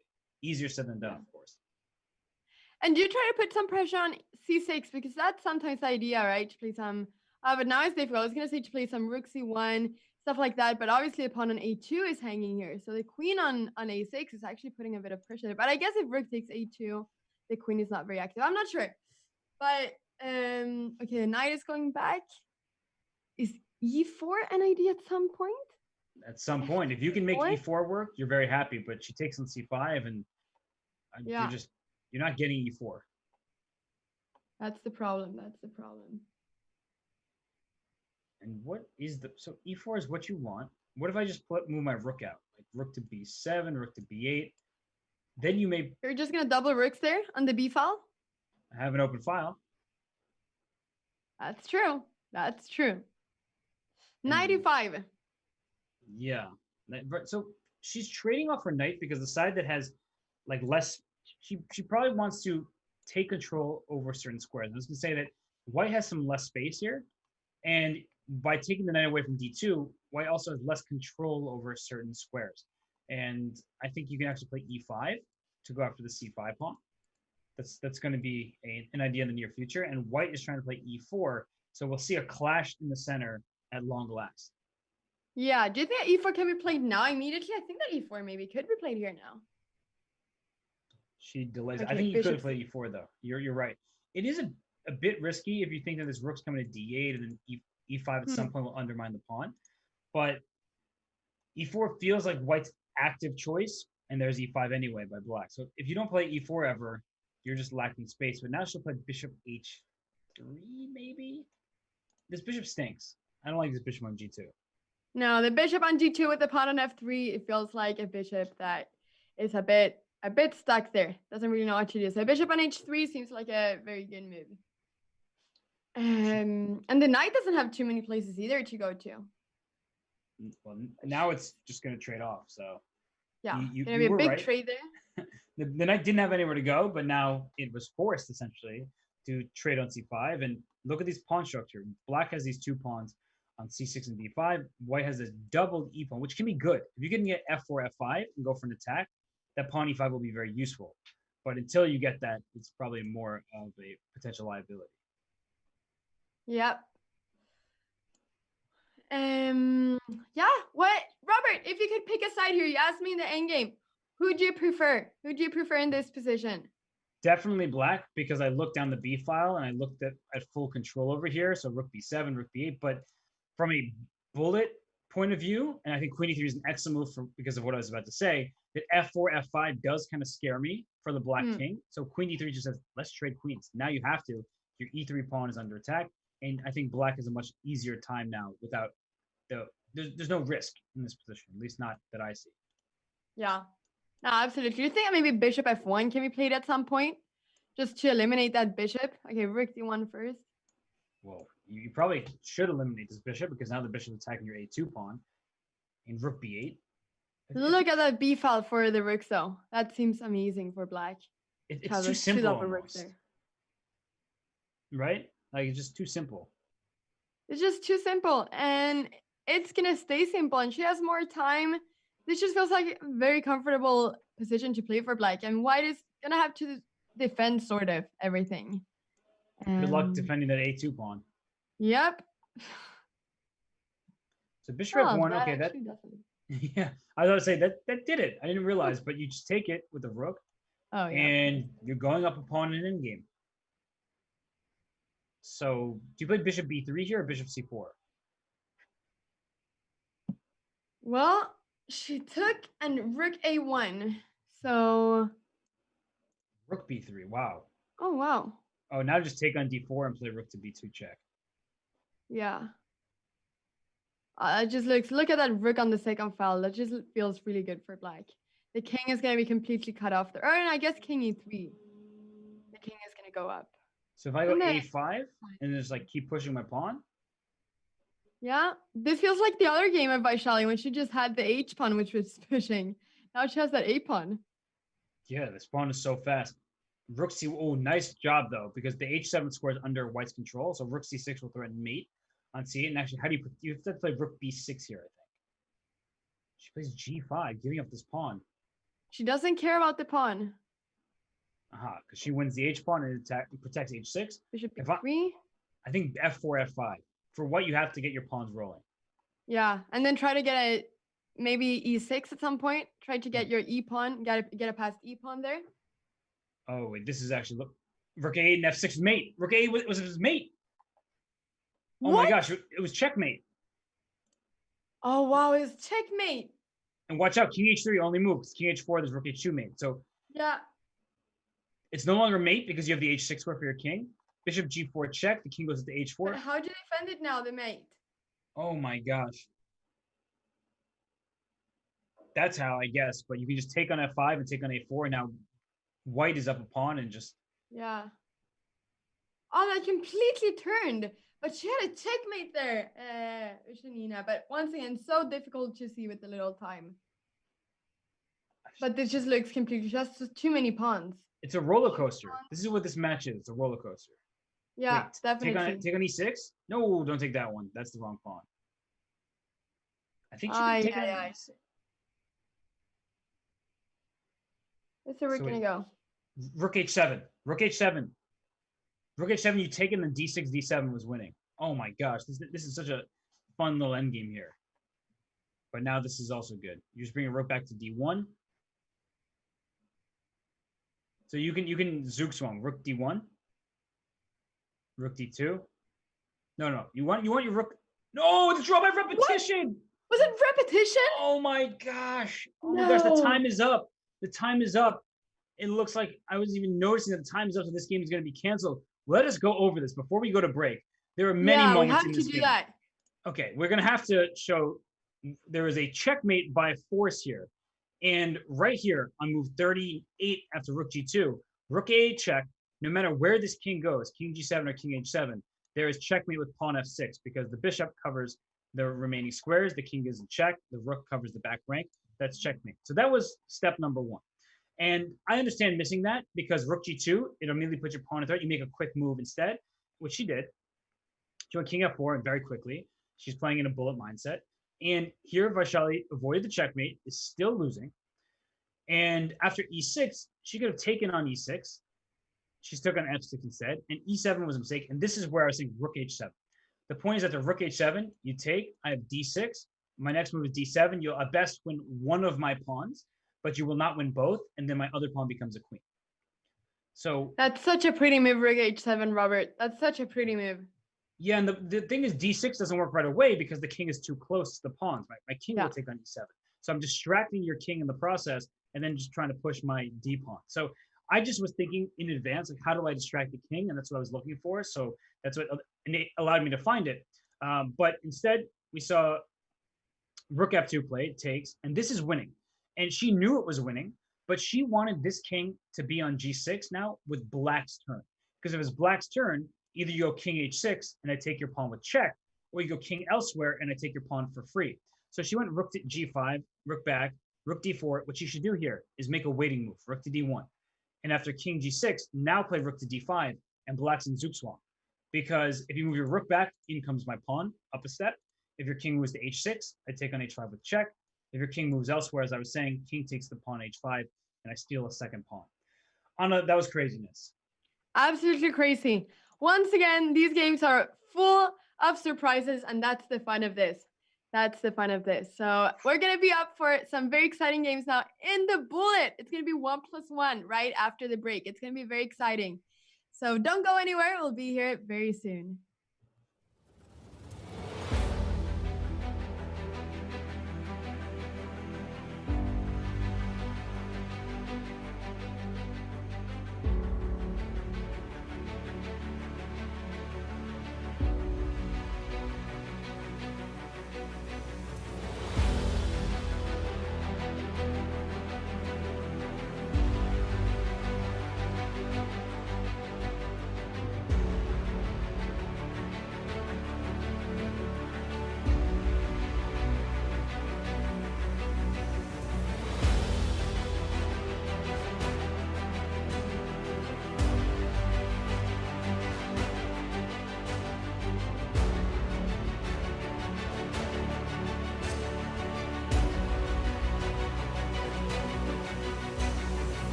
And we will have the bullet section of this match, 1+1 second time control coming up next. But just a reminder that after that, right after it, will be Alexander Kosteniuk taking on Valentina Gunina. So first, we'll have the bullet portion of Vaishali and Ushanina. And there will be a whole other match after this, the other semifinal, to determine who plays the winner of this one. Anna, I'm so excited. I just don't even know what to say. No, I'm completely speechless, just like you. I mean, I'm speechless even before this is starting. I thought we were going to be speechless after, but I'm speechless before because I know how exciting this is going to be. Well, we can't both be speechless. We are commentators. We need to talk, right? We can't be silent here, can we? That's true. That's true. Robert, we're not speechless. Let's do this. Let's do this. The games are starting. 1+1. All right. Well, we have to go full bullet mode on everybody here. And we see that it's a Caro-Kann, Ushanina's beloved opening from the black side, and advanced Caro-Kann, where the e5 pawn takes up space, and black will eventually try to play c5. But okay. I mean, Anna, we see Vaishali's up a point heading into the bullet here. Do you think she's going to hold on to her lead? I think so. I think that she's feeling confident. She has one more point. I think it's going to be very close, though. And I know Shanina, I do think that she's going to be able to do a comeback, but I don't know. I really don't know who's going to be the winner here. I think it's going to be a very close match. And Ushanina, she's been very consistent with her openings. She's playing once again the Caro-Kann here now. So she seems to know what she's doing with her different openings. Agreed. And good decision, I think, by Ushanina to take on b2, because from a practical point of view, we talked about this compensation, a pawn, and how do you evaluate this? I think that white certainly does have compensation in a position like this. The king is on e8.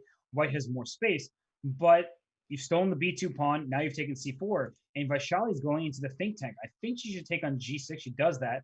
Now h5 is going to be hanging in the future. This knight, c knight can come to e4, my favorite square. And the d6 square is available as well.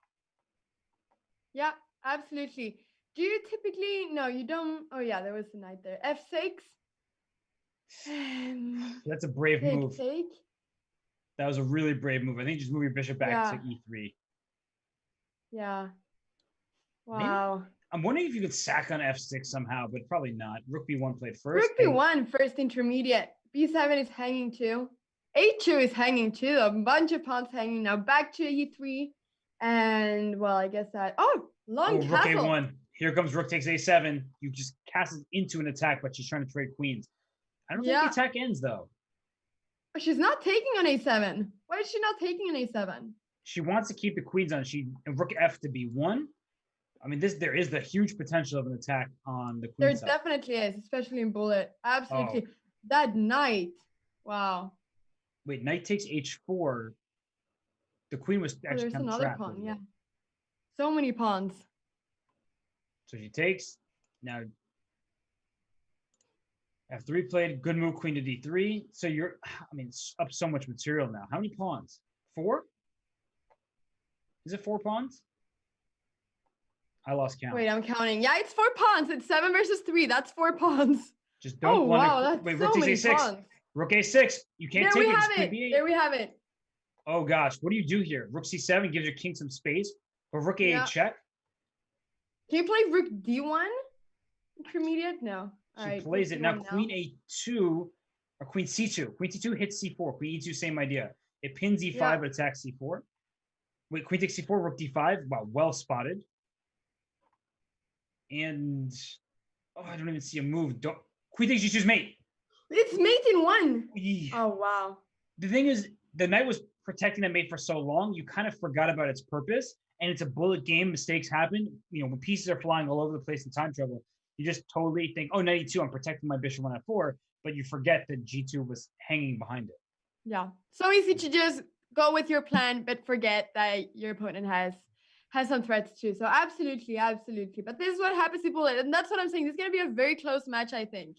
And Ushanina is already back. It's 4-4 right now. So now we see an h5 from Vaishali once again. Of course. I think it's good for a bullet game to play like this, but something about it feels very strategically risky.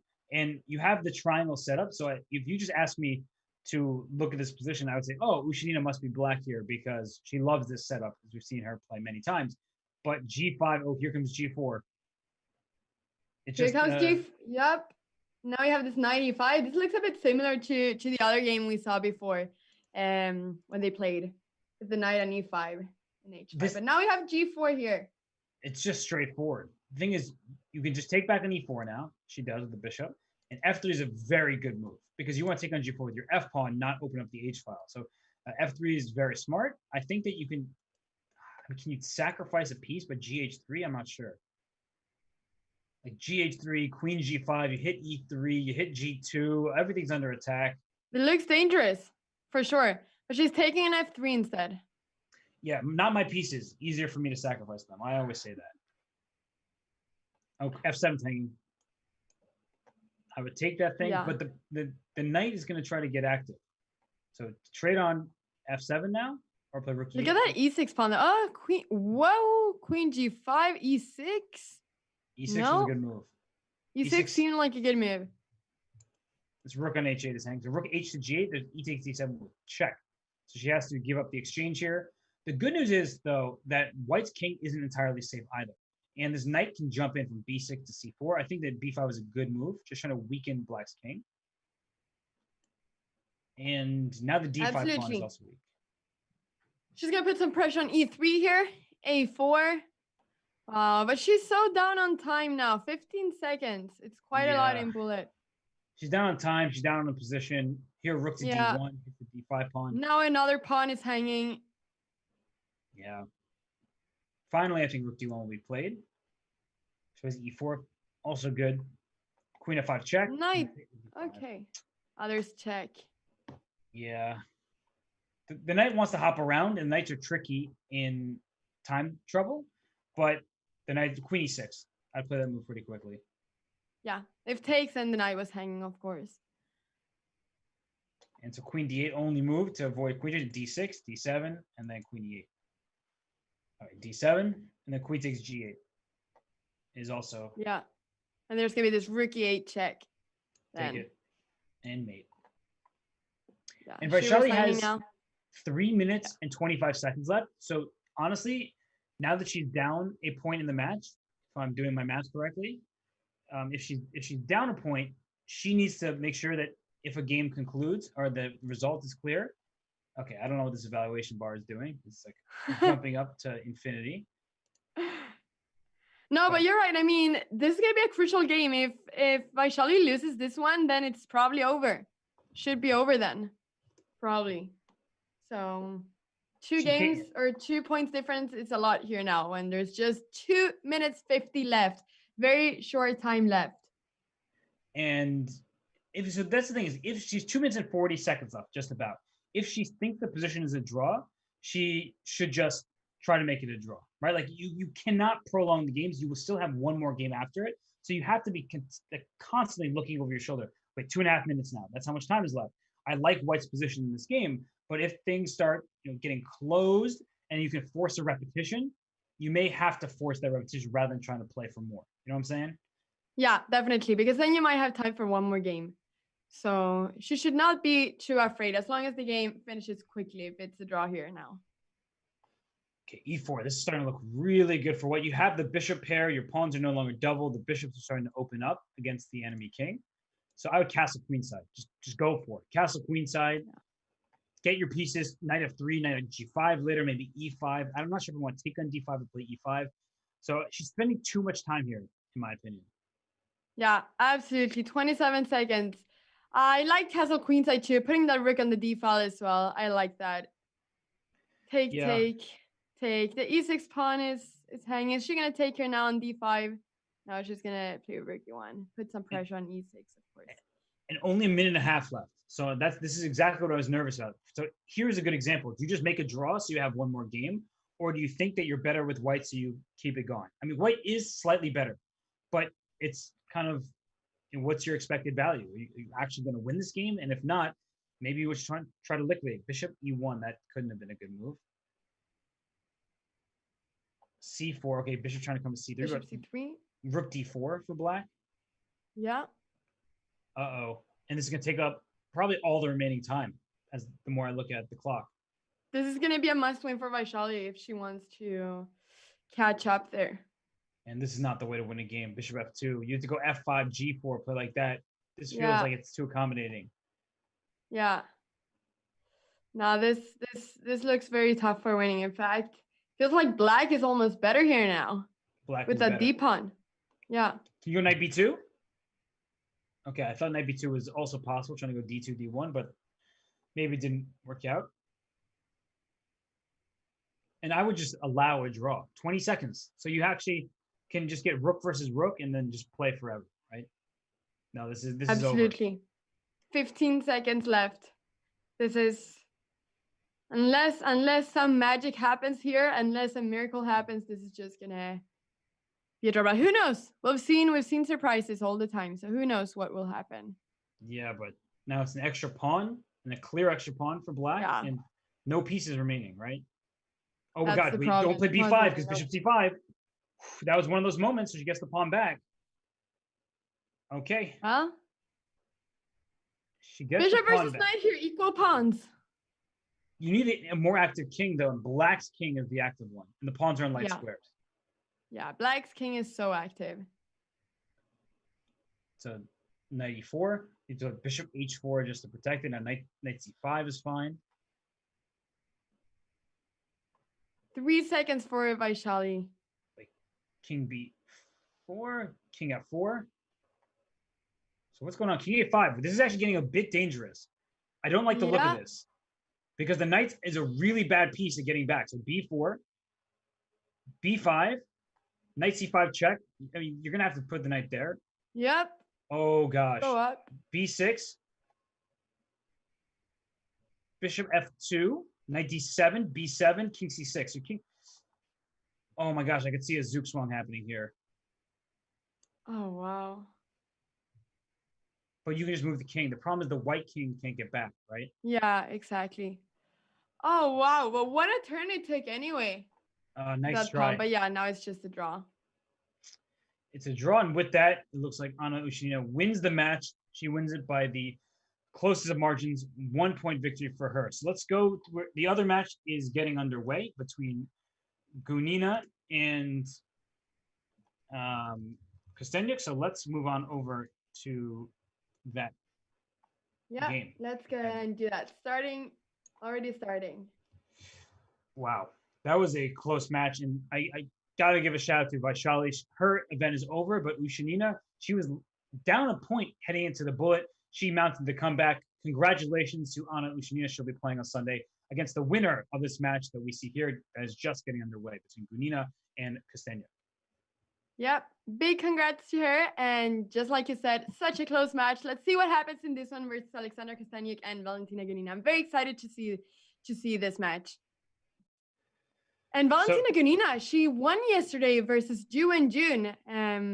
So yeah, she started out losing many games. Ju and June was winning 3-0, but then after a series of events, she was able to get some points and then come back as Ju and June lost her internet connection in the beginning. But we'll see. It's going to be very exciting to see if it goes Gunina's way today or not. And Kosteniuk's only lost 3 games the entire event. In 2 matches, she lost 3 games total. 3 points, I should say, have been taken off her. She won 11-0 and then 7-3. So she's in great form. She has the white pieces in this first game here. Gunina played a Caro-Kann, very solid. We talked about that in the Ushanina match. And this knight on d5. The bishop on g2 at least is over here rather than on c4 because that allows you to play for c4, maybe an eventual d5 a little more easily. But Anna, we keep seeing the Caro-Kann. It's so solid. I mean, it's hard to break. It's so solid. I want to start playing it too. I've never played it, but this match is just giving me inspiration to do it. Do you play the Caro-Kann, Robert? I played it once. It didn't go very well, so I don't want to talk about it. But no, I'm not a Caro-Kann player. I feel like it gives up too much control over the board, and I love playing against the Caro-Kann from the white side. So it would be hard for me to play from the black side. But the more I see it, especially in blitz chess, the more I like it. It really does. Maybe it's good for blitz chess. Yeah, because the plans are actually pretty natural, and there are no targets that are immediately exploitable. So I think it is good. H5 here, I'd play for Gunina. Yeah, is it just up G4 or G4 will be hard to play because of bishop H4, but I just it feels like I'm actually the one pushing for more space. But yeah, if you ever take on f5, I take with my g pawn. I'm not unhappy about that. So b5 is an option. h5 is an option. She plays h5 first. Yep. And there we see h5 getting some space, just like you said. I'm liking this for black. Me too. And Gunina is a very aggressive player. So if she has the opportunity to play h5 without any repercussions, she's going to do so. Yep. Well, and what's white's plan here? That's what we have to find here now too, because it feels like black has a lot of space. But how does white? What does white do here? I mean, there's not really any c4. The d4 pawn would be very weak, so the pawn needs to stay on c3. Rook d2. Maybe you're going to try to find a file here. Oh, yeah, I'm not sure. Yeah, rook to e2 looks weird because the pawn on f7 defends e6 so well. So where's this rook going to go? Nowhere. So I'd play b5. Yep, that's oh, maybe are you gonna try to? Can you play maybe rook e2 and try to take on f5 at some point? If you take with the g pawn, the h5 pawn becomes weak. But I guess it's just very easy defendable to just like queen d7 or something. Yeah, rook e2. There we have it. She does it, but yeah, the pawn on h5. It's not that big a deal. I can play rook h8 or even king g6 sometimes. I do have to be careful though, because if you take on f5 and g takes f5, there may be some kind of g4 breaking everything open. So I know I have to look out for that. And here maybe d5 is also possible. Yeah, d5. Well, there we see the break. There we see the break with the two rooks on the e file. Looking at that e8 rook. I have to admit, I underestimated these kind of ideas. You know, the pinning the e6 pawn is actually quite frustrating to deal with. This is actually, it feels like white is starting to get some control of the game here now. That e6 pawn is going to become weak, feels like. It certainly is weak. So I'm thinking about b4. I don't know. I haven't calculated all the tactics. Like b4, d takes e6, b takes e3, craziness.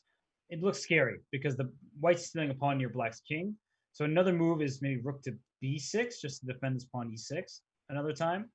But I am starting to like white's position. She plays queen d7 for the same purpose. Yeah. Do you think that Valentina Gunina also underestimated all of these ideas? I think she did, yeah. It seemed like black was so solid, but then when you play b5 and take with the c6 pawn, you don't think d5 will ever happen because you have that square so well under your control, but then you lose the threat of it, and then white is able to push it through. And now look at the open d file. The e6 pawn is weak. I was wondering before if bishop b3 was possible. When the double rooks were there, how did you defend that pawn on e1? Or sorry, on e6, sorry. No, bishop. That's what I was wondering. Bishop b3 looked like a good move. I'll just show that real quick. That here, bishop b3, it just hits this pawn on e6. I was just wondering how you can defend that. You can't. So bishop b3 was a good move. Yeah. Oh, rook d1 taking that d file. And she plays it now. And, well, it's just going right after. But now you have rook b6. So at the very least, black can bring this rook up. The queen was on f2 before, and that was not possible. Now the queen's back on e1. You can play rook to b6 and defend it. Exactly. So that's probably... Oh, no, she's not caring about that. I think she's going to care in a second. Yeah, I think she will too. I think she will care very soon. Yeah, because now you're king on g7, right? Rook e6, bishop e6, then comes rook to d7, right? I have all these threats. So queen a7 played. If you take twice on e8, you get checkmate on f2. So that's why there's some trickiness here. Yeah, so you cannot take twice. So what do you do instead then? King g2 comes to mind just to avoid any kind of queen landing on f2. Also g5. And there's also some, if there's any check, there's bishop d5 as well. Right. So. And I think g5 actually is very powerful because if you ever take me on e6, I take with my bishop and I threaten rook d7 check. So she plays bishop e3, which makes sense. You're hitting the queen on a7 and stopping any kind of queen f2. Actually, this is probably a very strong practical move. Can you take now on e6? Take and then take on a7 and take the queen just to exchange some stuff? Oh, but then I guess you'll lose some. You'll lose an. No, I'm not sure. No, you're right. Rook e6 was possible. It just would have landed an endgame where white was up a pawn and doing well. Rook takes f6, by the way, now works because if king f6 is bishop d4 checkmate. Because my bishops and queen do everything. Oh, that king on f6 is not looking good. No, it certainly is not. She played bishop f2. She retreats. Still a good move, but rook takes f6. I think was a free piece. You know what I just saw, Robert? I just saw that everything in Alexandra's background is like chess themed. She has like a chessboard there. Yeah, I thought it was. Yeah. That's pretty cool. She's she streams often. She does commentary regularly, so she knows how to have the cool back. I kind of want that same exact background, so maybe I'll have to ask her where she got it. It looks really cool. Well, rook d7 check, and you cannot take the bishop because the queen is hanging, but there's g5. That looks like rook h7 check, then queen e5. Ooh, gosh, that hurts. That hurts. Win for Kosteniuk. Yep. Wow. So and she's got her coffee there too. She goes up 1-0. We'll see. Gunina came back yesterday against Ju and Jun, aided a bit by, Ju and Jun's internet connectivity issues, but she's more than capable of bouncing back on her without any sort of internet off the board stuff. So, what does she need to do, Anna? What does Gunina need to do to take down a player like Alexandra Kosteniuk? Well, I mean, it's difficult. It's difficult also because Kosteniuk, she feels like a player she's very confident and it can be a bit intimidating maybe to play against her. So I think that I think that Gunina just has to be very strong and just once again, just like I said before, just not feel like it's over. There are many games to go. This is just the first game, 5+1. We typically see 10 or 11 games in total. 1 out of 10 games is not a lot. So definitely, it doesn't matter. She maybe just has to think back to yesterday when she was able to take down Ju and Jun at the end and make a big comeback there. So that's what I think she has to do. She just needs to remain confident and not be scared. For sure. And well, Gunina and Kosteniuk have played each other many, many times. They're compatriots, they're teammates on the Russian national team. So they probably trained together. They played against one another so many times. They're used to each other. Let's put it that way. And here from the white side, Gunina goes for your sort of typical London type of setup. It's from a Queen's Indian, but bishop back on h2. You have 2 pawns advance on your 4th rank. None of Black's pieces past her own 3rd rank. So White has more space thus far. Absolutely. And this is the typical breakthrough with e5 for Black. That's what you typically play in this type of Queen's Indian positions. So now there's a rook on d1, taking that d file and pinning the knight. I like the other rook to d1 instead. And the reason why is if Black plays queen e7, I want to play knight to d5.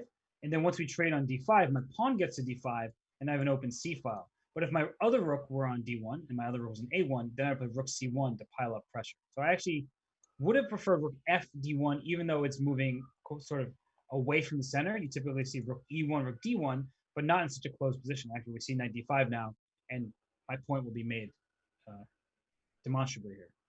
Absolutely. I think so too. I guess that when the rook is on, as you said before, when the rook stays on f, it's because you want to play f4 at some point or you want to play rook e1.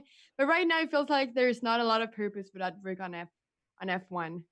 So and I guess it's not going to matter so much just because of the way this has gone. It's like White's going to play knight e4, try to get knight to d6, double rooks in the d file. So it may not play a role considering what Kosteniuk chose from the Black side of things. But it's a good thing to note, just where do your rooks belong? And the rook on f1 isn't exactly doing much, but she's going to play f4 now. Now that I criticize the rook, she's playing f4. That's what's about to happen. Of course. Of course. Well, that's the thing. I mean, if the rook stays on f1, it's got to be because she wants to play f4. Or she's not playing f4, Robert. It feels like rook d2, rook d1, yeah? She's going to do that instead. I feel misled. That's a risky move. f5 was a risky move. In fact, she could have played rook d1 first.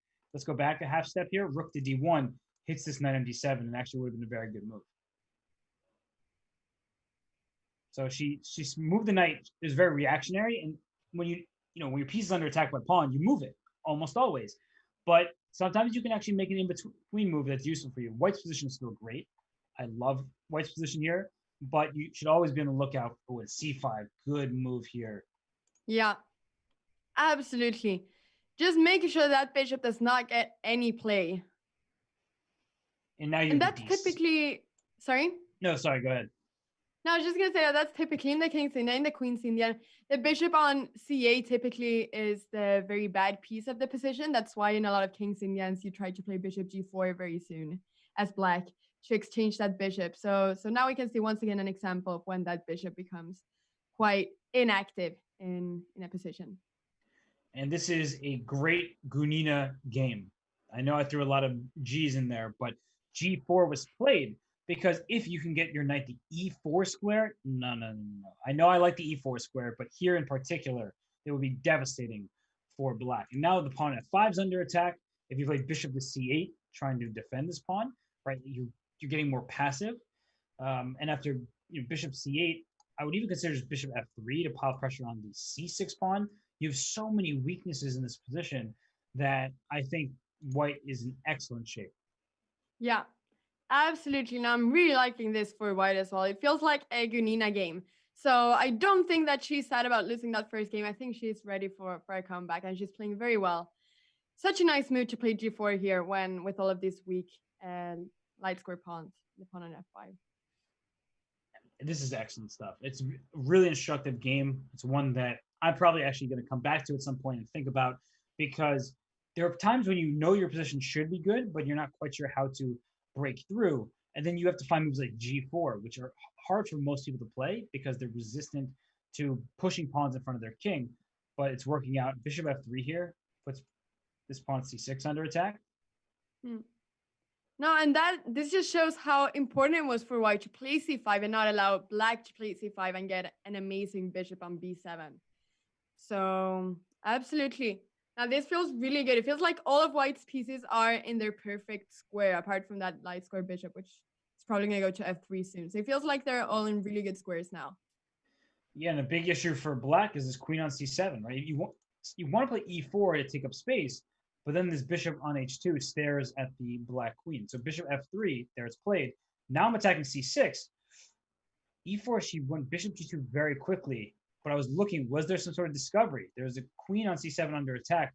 If the rook moves, probably not a good one because rook g6, I move my queen away, and then your rook on g6 will be under attack and your bishop on f3. So she simply retreats, then brings her knight to e2. Her knight can come to d4. It can come to f4. Boy, knight d4 here just hits Wow, e6. this feels so good. So many squares for that knight. The knight on e2 is gonna be a monster very soon. It's positional dominance at this point. It's just black is reacting to white's moves, and white every single turn is coming up with a new threat. Here, knight g3 or knight d4 hits the bishop on f5. The e4 pawn is a weak one.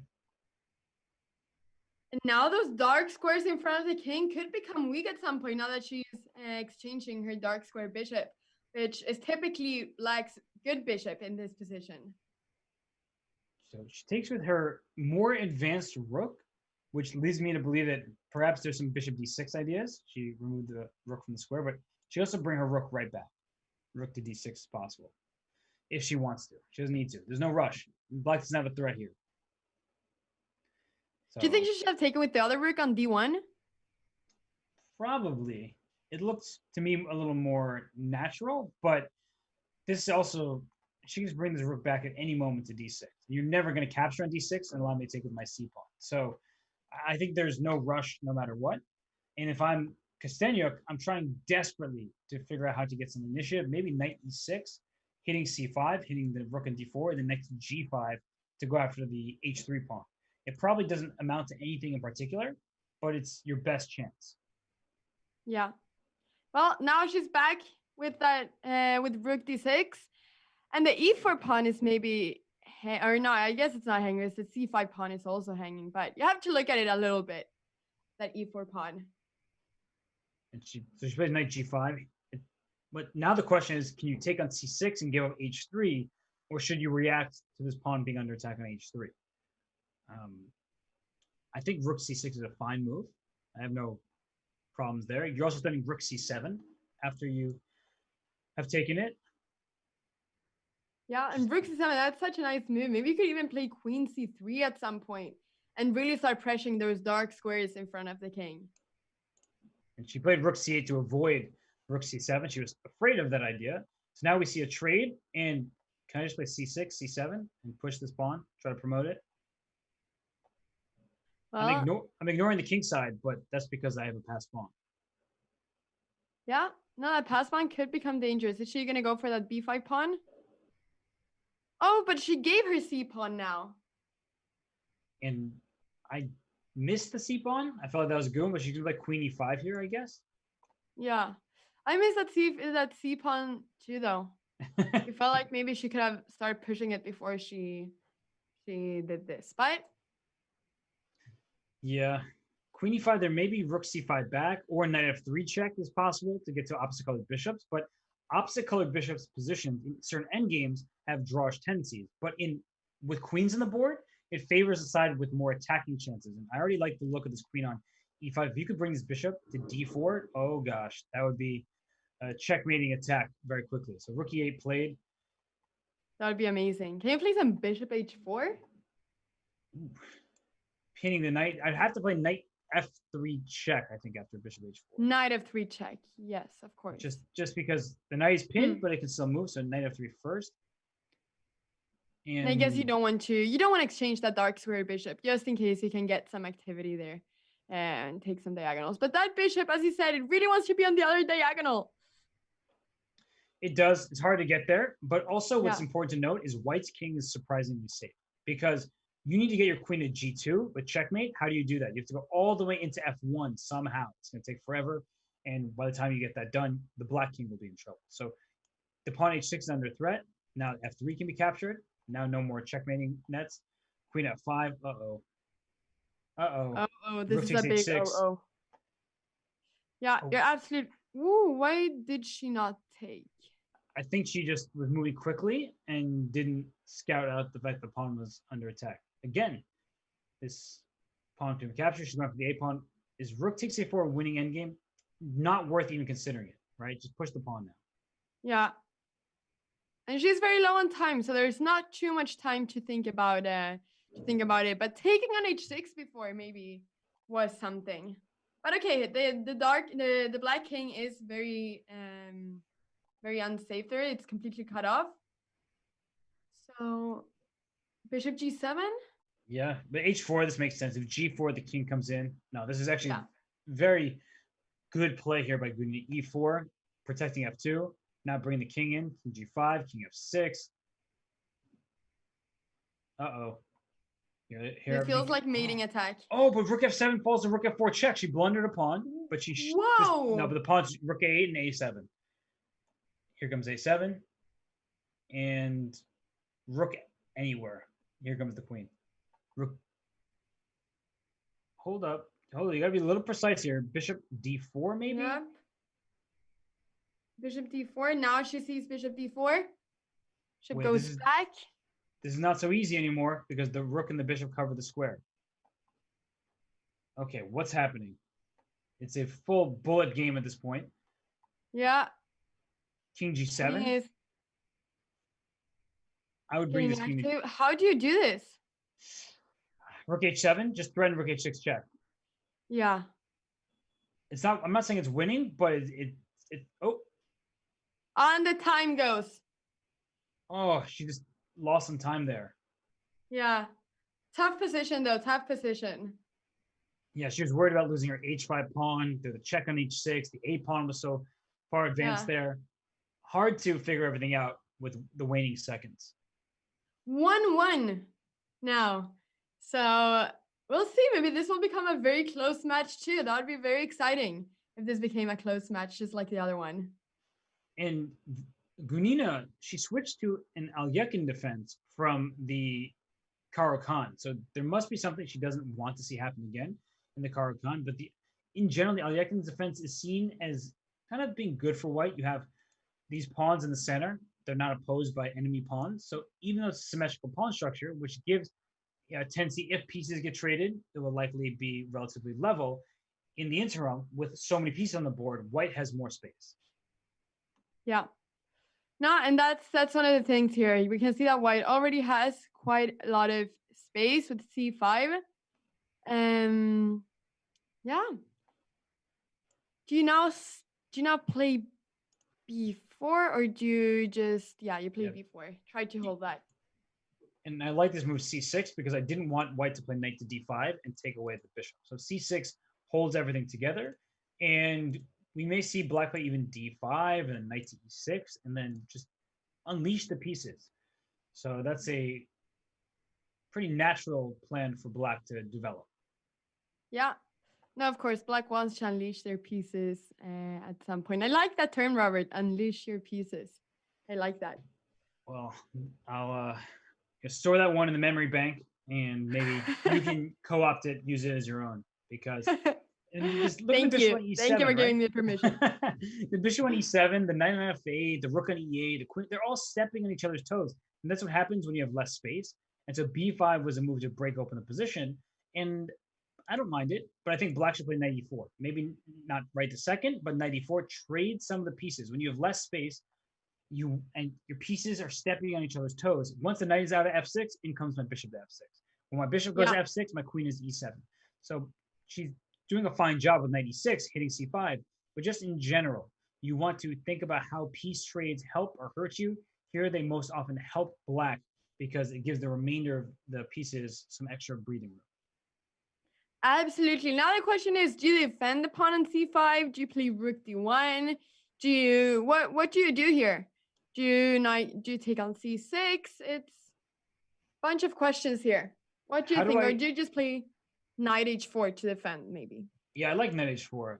I don't know how to defend this pawn on c5, which is actually quite worrisome, and which is why Gunina's b5, Kosteniuk's b5 may have been too soon, because c5 is really hard to defend. She plays knight to e5, but I think you can just take on c5 if you want it with the bishop. Seems reasonable. Yeah, can you just take? She's going back.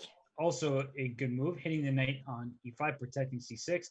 c5 is still under attack. No, this is good for black.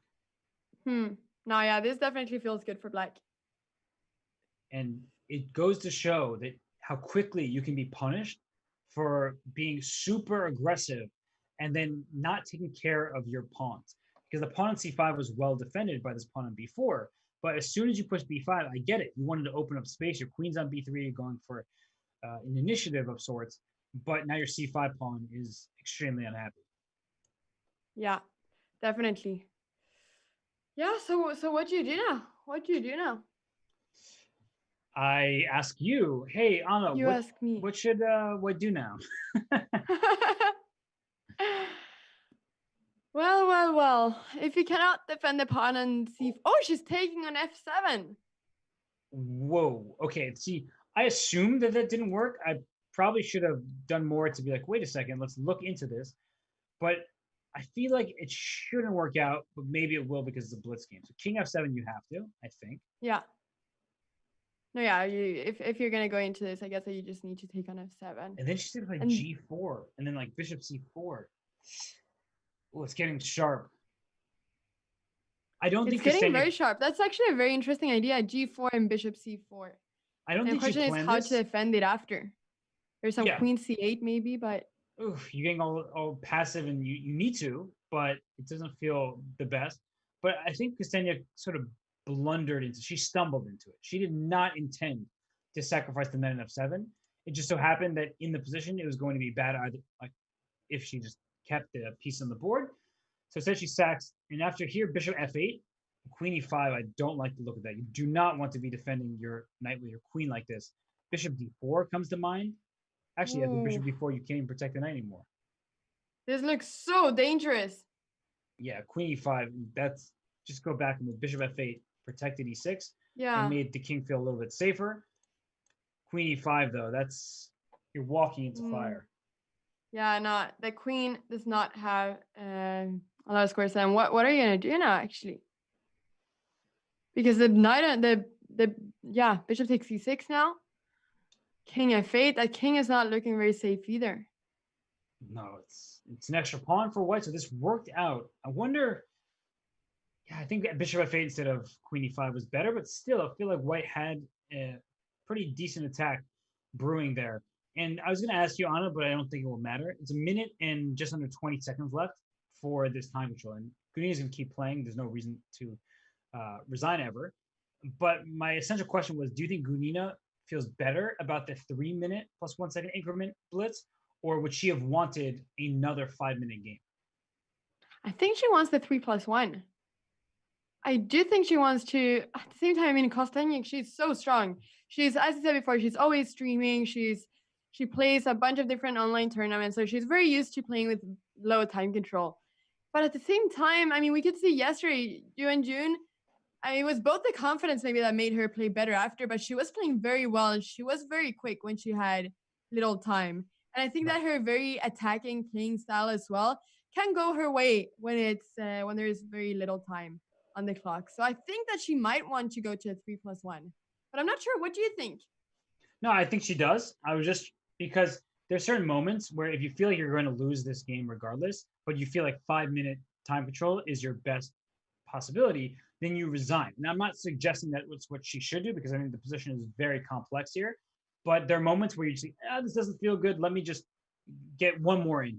And that is a strategy we've seen employed in various speeches championship matches. So here she still has a lot of fight left. So I would definitely not encourage her to resign anytime soon. I think that Black's position is improving, where you can play rook to d8, so trying to trade pieces. h5, she's playing adventurously, trying to hit g4. Behind the pawn is unprotected bishop on f4. I like it, actually. I like this move h5. Yeah, I also don't think that Gunina is the type of person who would resign. I think that she always sees hope. I think that she always feels like she can do a comeback. So I really don't think that she's the type of person who would resign. Um, yeah, no, especially from her style of play and stuff. So Right. And well, so what's happened now is white is down a pawn, but has a clear initiative. And look at this bishop on e6, the pawn on f5, hitting this bishop on g6. So white has tremendous activity, tremendous piece coordination. And I actually don't know exactly what Gunina should do here because bishop h7, I mean, you can look at g5 and then g6, trapping your bishop on h7. feels horrible. It really does. There's just nothing to do. It's sad. Definitely. And the bishop on g3 is actually quite a good piece, I guess, because it's also protecting the king from eventual checks at some point, maybe. So it's a very good piece. b4. Oh, knight d5 with so many threats here. Knight c7 is a threat. You get knight takes e7 is a threat with bishop d6 to follow. And if you take on d5, I take with the rook, hitting your queen, while the bishop on g6 is still left under attack. No, this is not fun. This is not fun at all. And this This is is the not last fun. game. Gunina is not having fun. It's the last game of the 5 minute portion. The time is up in this segment. So no matter what happens here, we will be moving on to 3+1 next. Yeah. And what do you think about Bullet? Who do you think would be the strongest one in Bullet out of these two? I would have to say Kosteniuk because of her experience. She's played in so many events over the years, whether it's Title Tuesday, Arena Kings. She has great experience there. Queen takes e6, it restores the material, but here you can even just play rook f5 check and you win a piece at the end. So rook f5, that was me blundering a rook. Rook f5. I thought that was the move being played. No, and then g5, you win the piece here. So yeah. I hear the ambulance, the sirens, they're coming for my mouse slips. Oh, wait. I mean, I felt my heart really, really beating there after that. Oh, that was so nice what she did as well. She went rook f1 wow. check to bring the king on the same line as the queen. So it's a rook e1. Now the queen has to leave the diagonal, and there should be a discovery, though. Queen c6 pins this rook here. Queen takes g6. Okay, where's the game? Just rook e. Wait, rook e6, queen f7. What's happening here? Take another exchanging. Whoa, this feels not as good as before, though. Not even close. Rook c2 check. And how many pawns does Black have? Currently, Black has 2 pawns for the piece. H takes g4. You can take on a2 or play rook c4. I'm not sure which is. Wait, sorry, for the e7 piece, yeah. Yeah. So it's still 2 pawns, but they're very good pawns. Two passed pawns there. I mean, this is definitely a very good outcome for Gunina in comparison to what there was before. And a very smart move G6 because she could not allow white to play G6, as that would have caused the black king some difficulties. Here, you give up this one B3, B2 coming, and you have to play king G2, otherwise rook D1 check. Now rook D5, you take on G5. Yeah, she's gonna have that pawn. She made it work. How is this, Robert? This endgame? It's a draw by objective measures, but by thinking of the time situation, I think that white has very good chances to win. Yeah. No, yeah, of course. I guess that this requires quite precise play. But imagine that they got to a rook and bishop versus rook, because that's, it's I guess technically a win, of course, but that's also not super easy, I guess. Well, or rook and bishop, how is it? Yeah, rook and bishop versus rook at the start is a theoretical draw, like if your king's in the center of the board. But the problem is it's so easy to kick your king to the side of the board. Like right now, you need to know how to defend. So it's already looking scary. Here comes rook G3. Play rook G3 check now. It's getting closer and closer to a checkmating net. And with 4 seconds, 3 seconds, there it is. Just king F5. Yep. And after rook F8 check, there's bishop F6. Your king is mated. Here you play rook A7 or rook B7, same idea. The red is bishop F4 check. Now play bishop F6. And now you're going to bring your rook to B4. Or, well, now it doesn't matter. But rook B4, rook H4, and it's checkmate.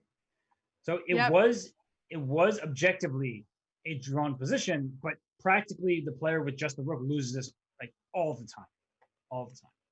Yeah, very difficult, especially in bullet. So absolutely. And this is very exciting. The time is up for this time control. It is, and Kosteniuk was shaking her head in disbelief. I saw like, and what kind of crazy game was that? I should have won so easily. Then I almost didn't win, and finally she did get the full point. She's up 2-1. We will be back in a few minutes, and when we return, we'll move on to the 3-minute plus 1 second increment time segment. Everybody, you won't want to miss it. We'll be back in a few for more of this FIDE Chess.com Women's Speed Chess Championship Grand Prix. See you very soon.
Alexander Kosteniuk has a 1 point lead over Valentina Gunina. That was a very long game, 72 moves. She finished as the victor.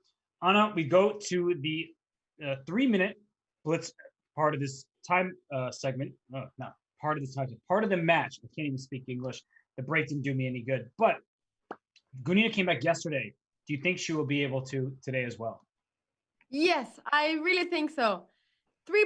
I think that the lower time control is gonna be better for her. I believe, just like it was yesterday. So we're gonna see if that's true. But I do think there's gonna be quite a close match, just like the other one. So it's 2-1 right now, but I do think that Gunina is gonna be able to come back. But Kosteniuk is very, very strong, so it's gonna be tough. But we'll see. I'm very excited. Yeah, I don't really know. I feel like Kosteniuk has to be the favorite, both because she's up a point already, but also because of her vast experience playing online. And we've seen this sort of setup before. And the white knight's already on d2, which means the pawn on g2 is still kind of a little soft here. Like if you move the bishop out, she can take on g2, but then rook g1, and Kosteniuk too solid of a player to just gobble up that pawn on g2. It's maybe a little too greedy for her style. There might be some bishop h6 as well. Yeah. After rook g1. Yeah, she. Ooh, can you now take that one g? No, there's the same idea. I think you can if the bishop goes to g3. Okay. I know it's scary to do so, but I feel like from an objective point of view, you can steal that pawn and get away with it. But from a practical point of view, you steal that pawn, you suffer. So what do? Okay, you don't take it. She's not going for it. Oh, I would have been excited if she went for it. Look at her. Castling queenside. Not scared. She's saying you can't provoke me enough into taking that pawn. And it's still available. Now I wouldn't do it because the g file is actually open and h7 is hanging with check. So this is a threat. Bishop takes h7 because the knight on f6 is pinned to the queen. But there may still be other instances where this pawn can be captured. So yeah, F3. and now, well, it's sort of going to be a little race, isn't it? Black's going to try to attack the queen, the white king, and white's going to try to attack the black king. So we're going to see who's going to be the quickest or d5, closing the center. And a6, d5 is typically the idea, I guess. Here it comes. And you're sacrificing. It's funny because Senna didn't want to win a pawn, but she's willing to sacrifice a pawn. But after b5, you can just take it, but you don't even have to take it. That's the annoying thing about these types of positions. So I think, do I take on f6 or do I? I'm trying to just play h4. That's my idea. So if I take on f6, you take with the bishop, I play h4. I'm just trying to throw my pieces at you. She plays bishop g3, b5. Play it, and can I just take this? It's going to be h4 immediately, or will you take there? No, you don't want to play h4 yet. See, I want my pawn a2 because now there's b4, which breaks open more with the queen side. So I'm a little annoyed that my pawn's on a3 now. Yeah, absolutely. Yeah, that's the problem when you push. Oh, she goes for h4. When you push the pawn in front of your king, and there's this little raise. So black is pushing their pawns, white is pushing their pawns, but white has the pawn on a3, whereas black doesn't have a pawn on h6, and then it can become a bit. The white king could become a bit more vulnerable than the black one quite quickly. And that's why Gunina went knight to b1, and so she can take on a3 with her knight and not open up more files. So now knight takes a3. And, well, your semi-open file is the b file, but rook ba, queen b6. It doesn't look that threatening, although it's the right idea. And can I just play g5? Wow, these pawns are moving quickly, though. The G and H pawns are moving quickly. And the F pawn. Don't forget about that one. Oh, my gosh. This is looking very scary here. Yeah, I think I'm liking this for white. I just don't know what black does. You have no space over here. That's the problem. So knight a... No, there isn't even knight a4. I was going to say knight a4, but then I'm just blundering a knight, so obviously not. But that's the idea, I guess, with bishop d7. But she played knight to b1, trying to go knight c3. I'm just trying to figure out, does white have all day? What is black actually going to do here? And can white just sit on the position for a long time? So let's say if knight a4, then does white just go b3? I guess that's just what white does, right? Because there's not a dark square bishop that can... attack the king yet, it feels like. Sorry, you don't like this? Stuck on e7. You don't like that bishop on e7? Looks like a pretty good pawn to me. It looks like a very, very nice big pawn. That's exactly what it looks like. Queen c7. H6, I think, just wins on the spot. And the reason why is typically if you play h6, black wants to avoid opening up the king and play g6. But if they're h6, g6, there's queen c3, threatening queen g7 checkmate. So that was, knight e4 is a good move. h6 still is here available to you. Yeah, I think, though, that this is exact position that Gunina wants to have. This is her dream position. This is what she likes to play. Oh, she's exchanging pieces here now, though. Oh, but this black king, definitely not a happy king there. Either allow this capture on g7 and opening the g file, or you play g6, which opens up the h file. So, yeah, this doesn't look very good. Not very promising at all. Not to mention that black can play bishop h4, rook e7, things like that. Now, the black king has had better times, to be honest. So now, but how does exactly white proceed? Because I guess if white takes on g7, the king is not going to take there. The king is just going to stay. Agreed. That's what you do sometimes. It's an umbrella for the king, right? When there's a white pawn there. So bishop h4 keeps the tension, and now queen g3 is coming. Okay, there has to be a mate down. Rook g1. Rook g1 is just crushing. Yeah. Sack on g6. I mean, it's just rook g1 now. You're kind of encouraging me to do it. Time for rook g1. It feels that way. G6 would be the only move, and then it feels like there should be a bunch of sacks there. Just take. Exactly. That was my hand gesture. Take. Oh, she went with a queen. Yeah, she'll play f5. And then she'll sack her rook on e5 if she has to. And the d6 pawn's also under attack. Queen g5, queen h6. But yeah, this is just... She's not even thinking about it. Ouch. This king. gf7, queen g7, queen e7, checkmate. Gunina. What a performance there. What a game. Wow. 2-2. Yes. And okay, this it's funny. This position now in the Caro-Kann, apparently it really likes white in the start of the Caro-Kann, but no, now it's like, oh, it's just about level. So the eval bar has normalized here back to its actual evaluation. And we have two bishops for white here. But the bishop on g2, and I say this a lot, I feel like I start with something, then I emphasize, but I'll work on that. So I'm going to change it up a little bit. However, the bishop on g2 isn't exactly the strongest piece in the world because it's blockaded by all of black's light square pawns. So the bishop is not seeing the open space that a bishop really craves. Exactly, and I did not say that bishop on c5. I was gonna say if f4 was gonna be an idea, but the bishop on c5 is stopping that. So no f4 yet, no f4. But maybe there could be some f4 if the king moves. But king h2, f4 makes sense to me, and she played it. Yeah, even trying to push maybe to f5 at some point if you want to. There we go, f4. I see you. You want to go f5, and then you want to go f6, and you want to say, hey, Gunina did that last game, so let's try it again. Exactly. That's exactly what I think that Kosteniuk wants. She wants to do what Gunina did. I mean, everyone wants to do what Gunina did. That was an amazing attack. And I didn't like e5 by Kosteniuk because it closes the center of the board. She didn't keep the tension. This notion of pawn tension, of when to release the tension, it's a hard one to really understand fully. But when you play e5, now the position is closed, where at some point, maybe I wanted to take this pawns here and open up the e file for my queen. So she closes it down in advance, and black plays h6, taking away the g5 square. That would have been annoying. And, well, how does white proceed? Maybe c3, but then black plays c5. I think black still can play c5 or a5. How does white fully open up this position? That's the big question. Now we see c3, just like you said.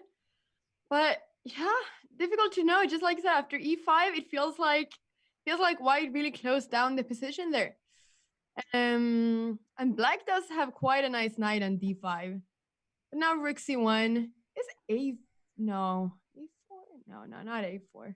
No, a4 I think Like, was a decent option, but maybe now. I mean, you could still play it, but with the queen on d7, it becomes harder to execute. yeah, I just thought that if the rook is gonna stay on a1, it's gotta do something. And I think you can do it. A4, b takes over queen d1, just scoop that pawn back up. The bishop on b6 is a particularly good defender, though. It protects a7, and the a7 pawn protects it. Um, so I think it's pretty good. Did you ever play Super Smash Brothers, the video game? No, I didn't. Wait, is that with Mario?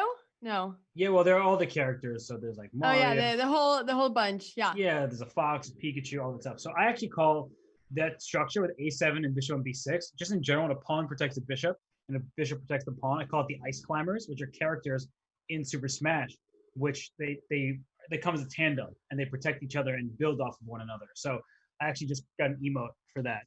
So that's why I brought it up. And anyway, I'm getting an emote. I haven't had it made yet, but it's in the works. But anyway, Oh, so that's here awesome. here I like black's position. The pawn on d4, the bishop on b6, working together very well for this e3 square. I'm looking to get this knight to e3. That's what I want to see happen for black, is knight to e3. But knight on c2 says not so fast. You know, this b4 move, I like it. I feel like this rook on a1 is really not doing anything. And if b3 is ever played, then the square on c3 is just going to be amazing. Right. So it does feel like the rook is a bit stuck on a1 there now. And if black plays b3, that would force the knight out. So it's like white can't play b3 and black can play b3, but she's waiting. And I think that you don't want to rush a move like b3. And rook c, this is just so good for black right now. And feels amazing. Can you play knight c3? Not my pieces, so I'm happy to sacrifice them. But if you take, I take with the d pawn, and then I have a pass c and a pass b pawn, just rushing up the board. I think I shouldn't think about it, though. I do think that Gunina thought about it. It feels like a Gunina move to play knight c3. She's thinking about it right now. She's thinking about it. She might play knight e3, which is just safer, and then you take with the pawn. So looks pretty good. Yeah, now you have passed pawn there. This looks too easy for black at this point. If you allow my bishop into d4, closing the position, this is a pass e3 pawn. My rook's on the open file. Not so good. Gunina is playing so well. Incredible. I mean, yeah, 2-2. Like, she could really do a big comeback. She has a great position this game too. She does. d4. I would play queen c6, queen c2. Oh, she was queen c8. She wants to have the rook on c2. Yeah. Probably better. Keeping more pieces on the board, making white's king feel unsafe. And this knight on d5 is such an excellent piece. Yep, and look at the time as well. 20 seconds versus a minute 15. A minute up for Gunina. That's huge when it's 3-minute games. Indeed it is. And bishop takes d4 is a pawn that can be just scooped up right now. I understand the knight moved to e1 so that the bishop on g2 could take the knight on d5, but that's not really that scary. And actually trading the rooks, you have a passed pawn on e3. Queen d2, here comes that pawn. You can't stop it. e2, e1, it just resigns. She just resigns. 3-2 for Gunina. Gunina takes the lead for the first time in the match, right? Yeah, she does. And, well, 16 minutes, so it's still going to be a few more 3+1 games, but she's won both of them. Both of the 3+1 games. It feels like this might be her time control. And the evaluation bar was still thinking that we're at the last game with Gunina as the black pieces is all the way down at like -5 or whatever. Now it's back to its wait, this looks really bad for black. Wait, this looks like a bad variation of the Vienna, because the knight's in e4. Now the knight can, I'm looking at knight g5, bishop d3 type stuff. I don't know, maybe I'm mistaken, but somehow the move order felt imprecise. Yeah, no, it did look good for white. Absolutely. I like these positions for white in general. It feels like white has a lot of space when the pawn gets to e5, and there's a lot of attacking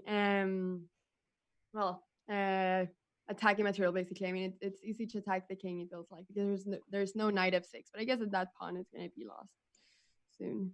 Yeah, this e5 pawn can be captured, but you're going to pay oh, she does it. I think you just take with the knight, and then there's queen h5 coming, or f4 first. I don't know which is, maybe like f4, knight f6 check. I mean, the attack kind of plays itself because black only has a king here and none of the pieces. So f4, I think, is a good move.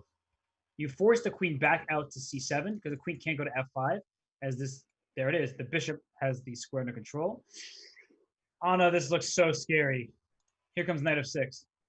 So quickly, so quickly. I mean, what move are we on? We're move for 13. And this already looks very good for white. So do you think that something went wrong in the opening for black? Like something big that she played a, you know, an inaccurate move order or something? Or what happened? How could Gunina get to such a good position in 13 moves?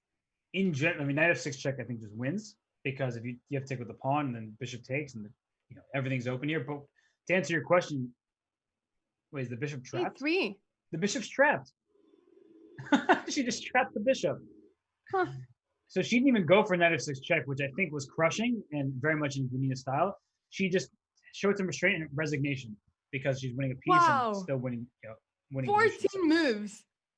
But to answer your question, that position was in Gunina style, very aggressive, a tactical type of position. And I kind of recognized early on that it seemed like something was amiss and that black made an inaccurate move order. I'm not exactly sure where that moment was, but maybe you throw in an earlier h6 or something like that for black. I'll have to look at it in more detail, but these little nuances, like a single move, can change the entire game. Yeah. No, definitely. Especially when you're playing against so strong opponents. Everyone's so strong. A little inaccuracy can really, really bounce back and be bad for you. So, wow, leading by 2 points already. Yes, she's up by 2. She was down by 1 entering this. So she won 3 straight games. And for Kosteniuk, you have 13 minutes left in this time control. And you have a better position right now. You have more space for your pieces. It's kind of a standard chess queen type of position, in my opinion. Just kind of easy to play on her end. Doesn't need to rush any decisions.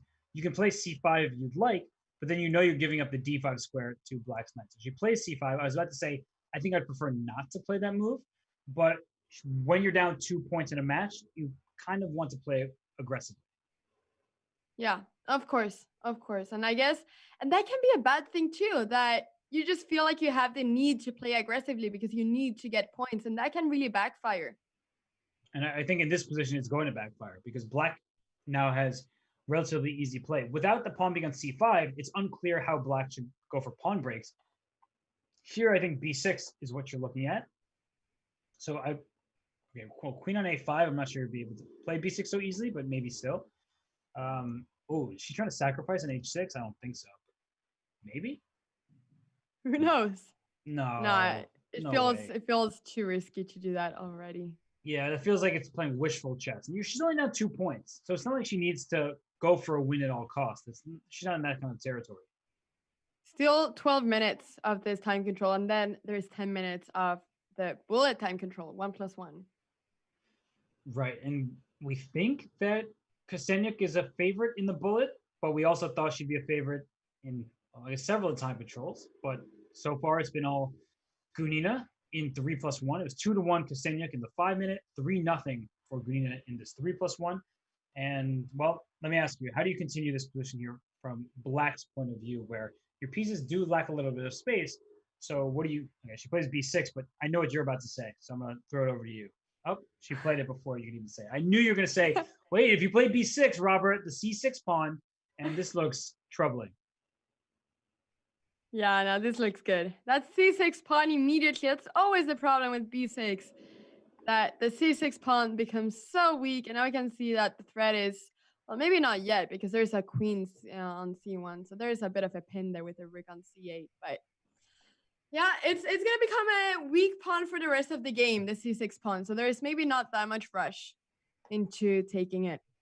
You can't take on b6, though, because even though the rook would look like it's pinning the knight, and she does it, after knight takes c6, I'm hitting the queen, I'm hitting this bishop with check. Oh, the queen was hanging. So sorry, I missed that the queen was hanging. No, you're all good.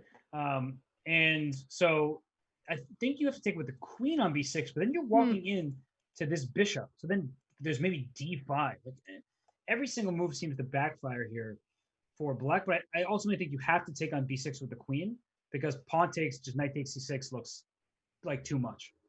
Yeah, absolutely. Absolutely. Because pawn takes knight c6, actually, there's no way to protect your bishop on e7. That bishop's under attack, queen's under attack. The best you can probably do is sacrifice an exchange on c6, and that's a big issue. Yeah, you don't want to do that. So queen takes b6 and knight c4. Do you think a d5 was a better move? Yes, for sure. If you can play d5 and crack open a position, you play d5. Knight Yeah. c4, I think she's not quite trusting her calculations right now because she's lost 3 games in a row. I think she's lost some of her confidence, and she would see a move like d5 in any other situation. But she moved knight c4, after 9 seconds, and not playing tactically right now. And I think Black's position is about to be fine. Yeah. Now it feels like black is just getting all their pieces together and really take advantage of the fact that d5 was not played, because if d5 was played, the pawn on e6 could also have become very weak after take, bishop That's right. take, if knight takes, bishop take. So that would definitely have been something that white would have loved to do. And now also pawn on d4 is going to be a bit weak maybe, as it's an isolated pawn. So yeah, that was maybe a missed opportunity for Kosteniuk, but Bishop that's the b4. sad part. Bishop b4. I was about to say you want to take with the queen, but you lose an exchange.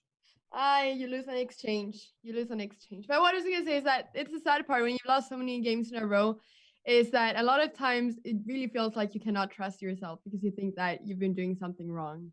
And that's a horrible feeling. It certainly is. And I think that Kosteniuk is feeling the pressure. She's an amazing player. She can still come back, even if she loses this game, fourth in a row and then be down 3 points. She's still capable of coming back. But she needs to do something. Wait, knight takes f7? I would probably take on f7 here. She does knight back to f3. Okay, not my pieces, but I wanted to open up an attack on the e6 square. She's going back? Okay, I don't think Gunina is repeating. Nope, she was queen h5. It's not that easy for black to try and win this position because it's very closed, but now you've allowed c5. So allowing c5, I think, is a big mistake. But she can take and put her bishop on c3. And at least her bishops are aiming towards the black king, right? Both these bishops here. Yeah, this just looks so good. This looks it feels like maybe Kosteniuk lost it a bit in the last. Oh, she's taking there though. Oh, she wait found a the sec. tactic. So You got a tactic. And also, there was forget what I said. There was almost a back rank checkmate because the bishop was on h7. So if you're taking with the rook on d5 or the queen, there would have been a back rank checkmate. I'll try to. There's not enough time for me to show that. I can maybe after this game concludes, I'll show it. But this position now has 2 pawns and a knight for a rook. So black is still better. Oh, rook takes c3 and rook takes c5. That way you could have won 2 minor pieces for the rook and been up a piece. Still would have been difficult to win, but yeah, this is going to be very hard to win. Actually, I'm not sure this is going to be a win. This configuration with the pawn and the bishop is very solid. Yeah, absolutely. Just like you said, what was the name? The ice? No, the what ice was the climbers. Name? Ice climbers. Those are the ice climbers on b2 and c3. Somehow it sounds a lot cooler when you say it, so I'm going to let you call them the ice climbers, but I'll be happy to have come up with the idea. All the credit to you, Robert. So what white is going to do is just shuffle back and forth and not commit to anything. Black is going to try to play h5. I think h5 right now and take on g4 and create double isolated pawns. Yeah, and also makes the white queen h1's mate. She blundered mate on h1. Whoa. Aye. Wow. Oh. 3 points. And it's I saw how she smiled. She kind of like shook her head. You can't believe it that this is happening. But for Kosteniuk, she's capable of coming back. She's an amazingly strong player. But right now, everything possible is going against her. And h4, this is, I think, an overly ambitious opening choice by Gunina. This bishop on b7 hits g2, which you can now capture because of black's fianchettoed structure here. So I don't really like this h4 move. I think it's good most of the time in blitz chess. But I don't know, if you're up 3 games, you've won 4 games in a row. Is there really a need to play for this hyper aggressive style? I don't think so, but at the same time, it's Gunina who's playing, maybe this is her style of play, but I don't think that she has the necessity of doing it that. But at the same time, you don't really, when you're up a bunch of points, you don't really want to be playing too passively either. Of course, you can play other things, but you don't have to play too passively because a lot of times when you start doing that, then that could backfire as well. So I think it's good that Gunina is still playing very actively and still, trying to win, even though she could probably just draw a bunch of games and win the match. I think it's good that she's playing actively. Yeah, I think so too. But I guess in this particular position, okay, well now that things are about to open up, I'm liking her position more. I was about to say Black has the bishop pair, Black's king is castled, and White's king is still stuck in the center. So you're gonna have to do something about this king. And if you go queenside, I'm going to play c5 eventually, start trying to break open the position. She instead, it's funny, she started actively, and now she said, Anna and Robert, you guys are wrong. I'm doing this just so I can trade queens and simplify into a position that I think gives me good chances in a queenless middle game. So Kosteniuk doesn't trade queens. Absolutely, absolutely. And the, Well, ooh, h5, yes. Wow, she's really playing very, very, very not risky, but she's playing very, very, very attacking chess there. yeah, this pawn on d4 is actually just hanging because the queen was Yeah. pinning down the e file, so she could have taken twice on d4. Now that the king is castled, that's no longer a possibility. But some tactical opportunities missed by Kosteniuk. It seems like she found some last game with that bishop takes e6 and all that stuff. But right now, it still feels like she's not trusting herself. Yeah, we could see that in the other game with the tactics. She was not really trusting herself with the tactics before. And that's a problem because tactics is such a big part of chess that if you don't really feel like you can calculate all the way through and you don't trust your gut feeling, then that could, that could be decisive. That could really backfire.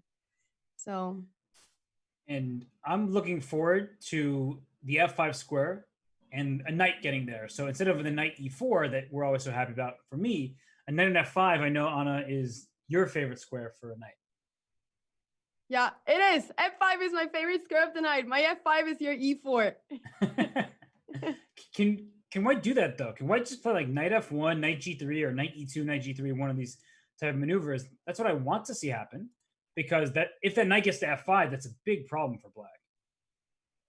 Yeah, absolutely. That's a lot of times the plan to play knight f1, knight g3. And once again, the knight on f5 now, just like you said, it could be a big piece there because both the queen and the bishop are attacked, but also the h6 pawn is weak. So it really does feel like it could be a huge piece on f5, the knight. And well, she played e4, opening up the position, and Kosteniuk goes in for a bit of a think, and she should, because it's a complex position. There's all this tension on the e4 square. You had 4 black pieces attacking it and 4 white pieces defending it. So d4 was the choice instead. Now c5 feels vulnerable. I think you take on a4 just to protect c5, but then the light squares are under white's control. Yeah.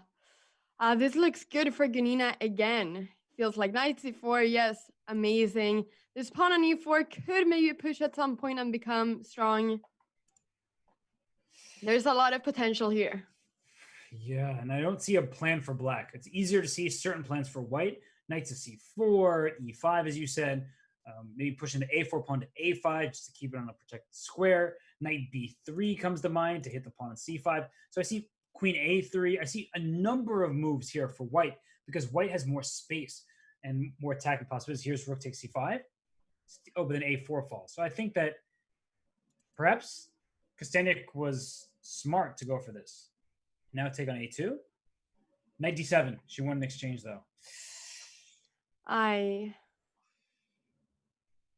Not the end of the world, but definitely not what you had wanted to see. How about d3, though? d3, queen takes d3, because otherwise d2 happens, and then rook to d8, pinning your knight. She was queen e6. She's going back. She's so low in time, 15 seconds versus a minute and a half. That can also show the confidence, the time, definitely.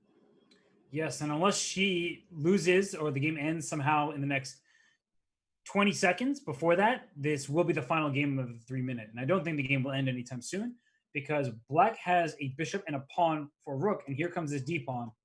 Here it comes. Here it comes. 8 seconds left of this time control. Ooh, queen e6. I think you can just trade the queens off. And then play rook to. Ooh, but it's over. No more games after this one. So after this, we'll see the bullet games.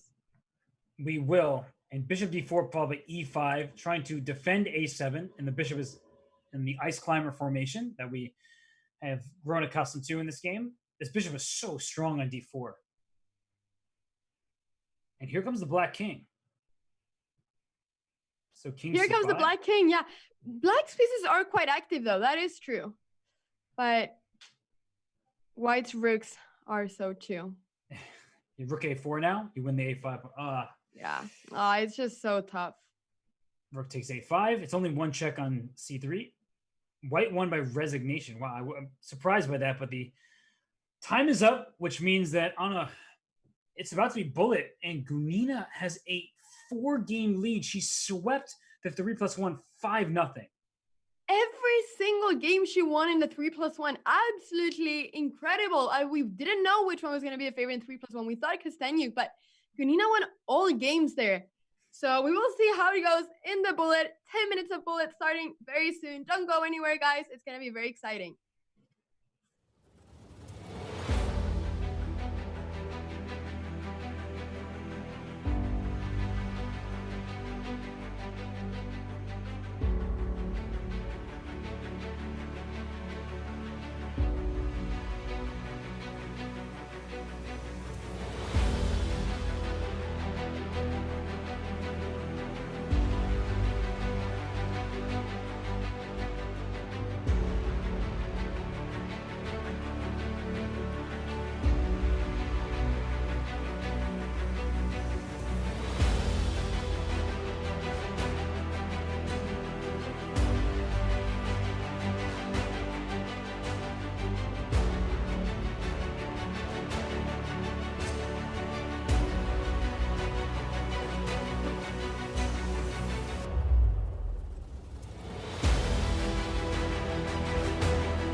And we return here with Valentina Gunina with a 6-2 advantage. That means that Alexandra Kosteniuk will probably have to win every single bullet game. Anna, this is going to be an impossible task, don't you think? It's going to be a very difficult task, that's for sure. 4 games in a row, it's very difficult. It's not impossible. It's not impossible, but it's very difficult. We'll see if she's able to do that. But if Gunina manages to win one more game, it feels like it should be over, right?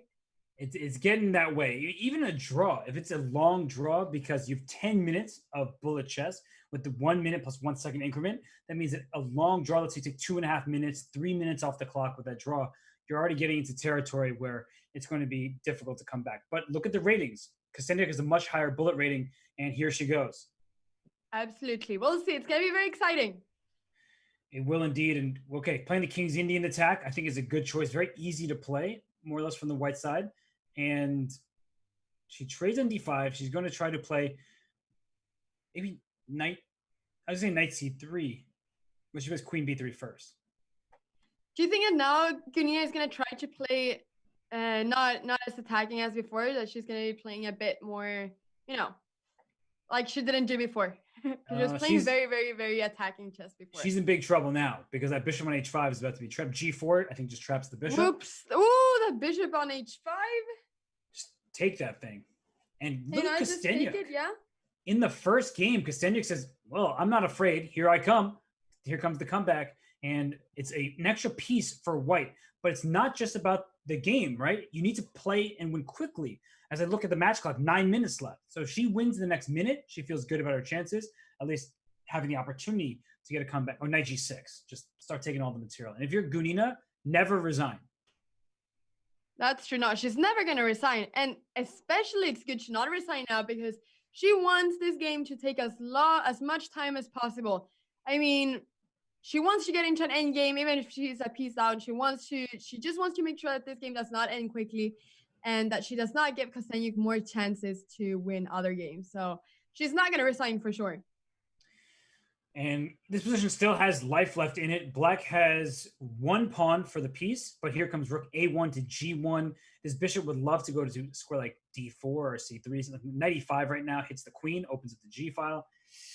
This seems like it should be relatively straightforward, but we're about to have 8 minutes left. So this game is taking at least 2 minutes of time, and that's a problem when it's not on your side.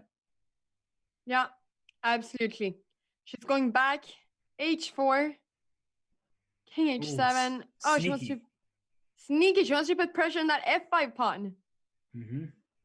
And queen g2 now. Put all the pressure on the g7. Is it rook d8? Is she going bishop f8 next? She's about to go bishop f8. Oh my gosh, bishop f8 just hit. Oh, beautiful. Gosh. Everything hits g7, and there's no way to defend this. But if I'm Gunina, I play a move, like any move, just keep the game going. Or I lose on time. Maybe she just lose on time. No, she resigns. That's an important 12 seconds there. Yeah, those 12 seconds could be the start of another game. And the thing is, what's difficult is because these players have so much respect for one another. They're not, they're not used to just stalling and purposely losing on time after wasting all of it.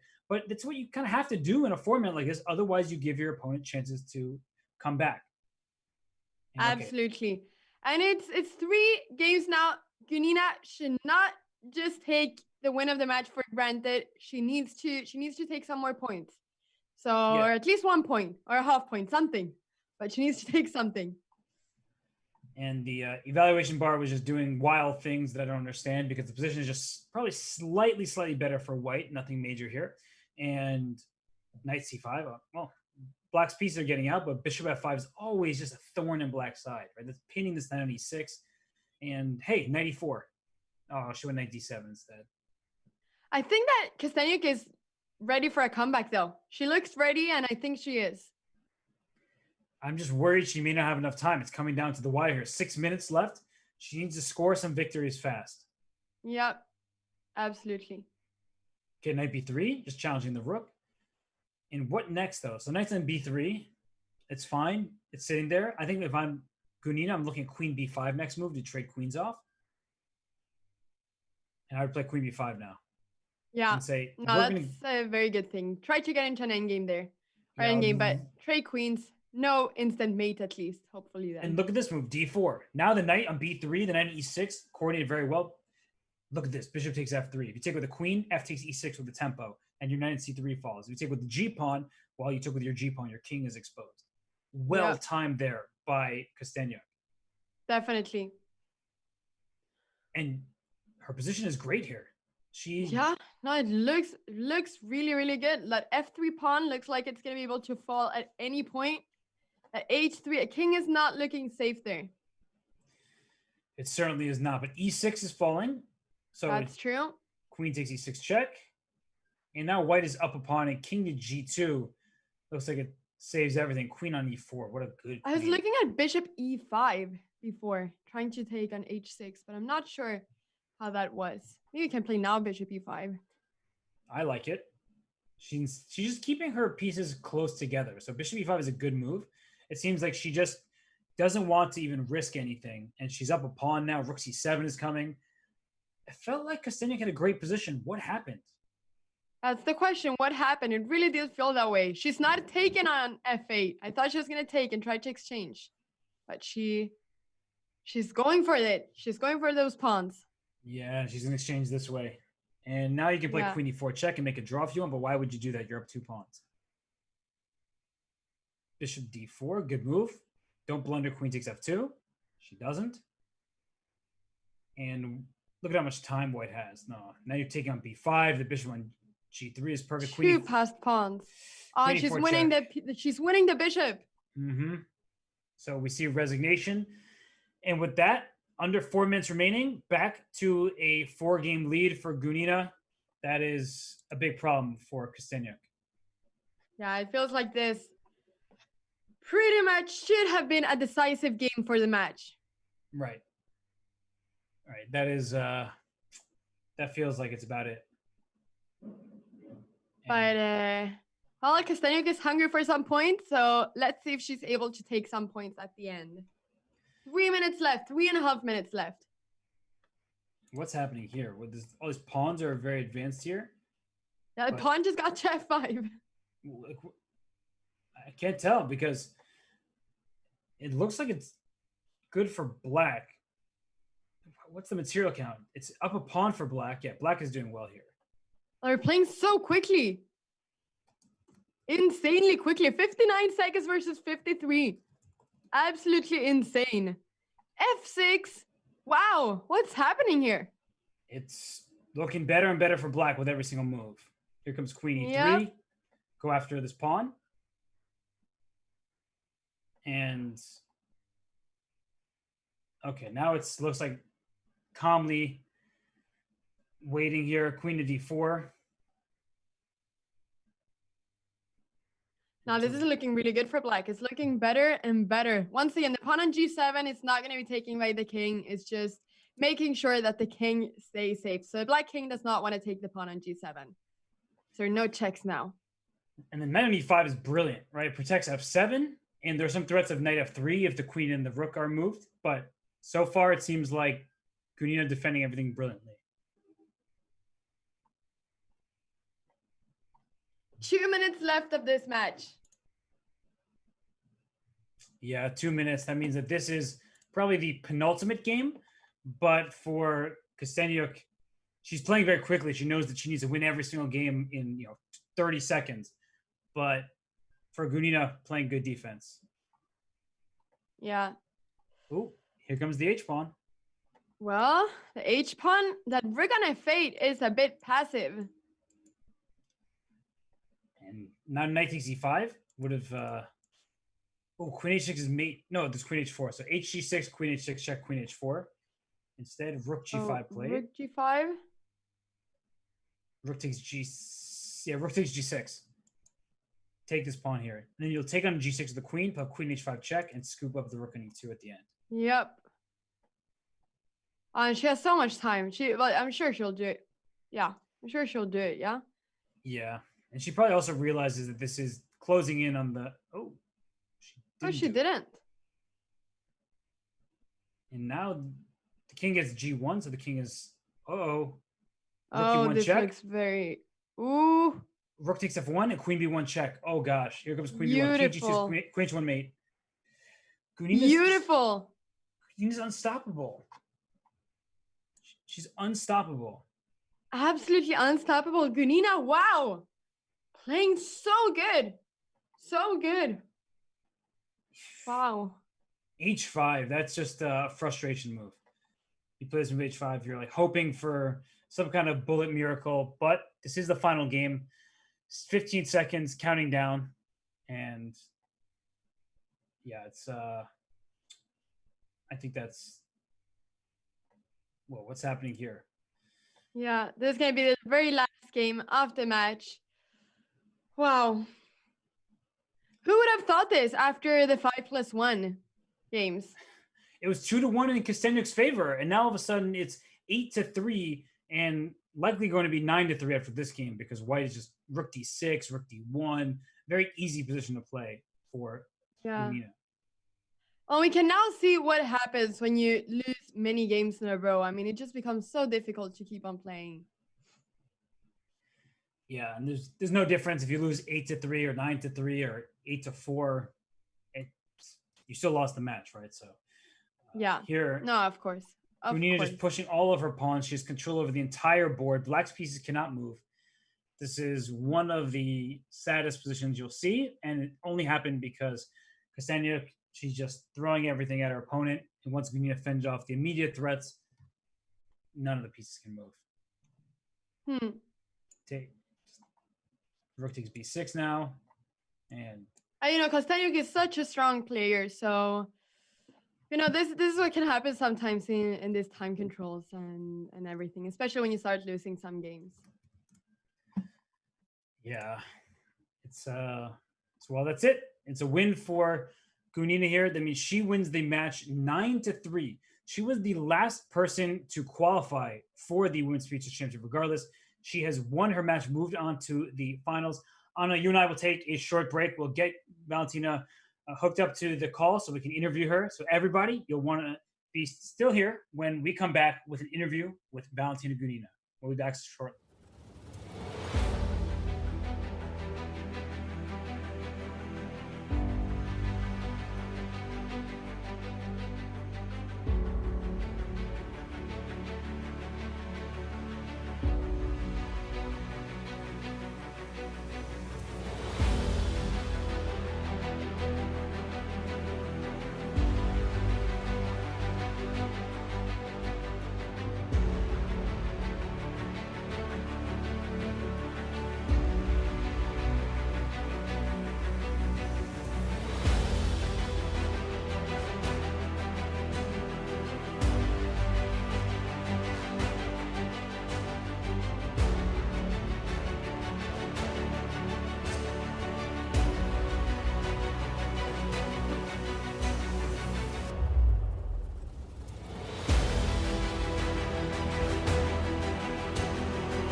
And we return with Grandmaster Valentina Gunina. Valentina, you are amazing. You were down 2-1 after the 5+1 minute portion.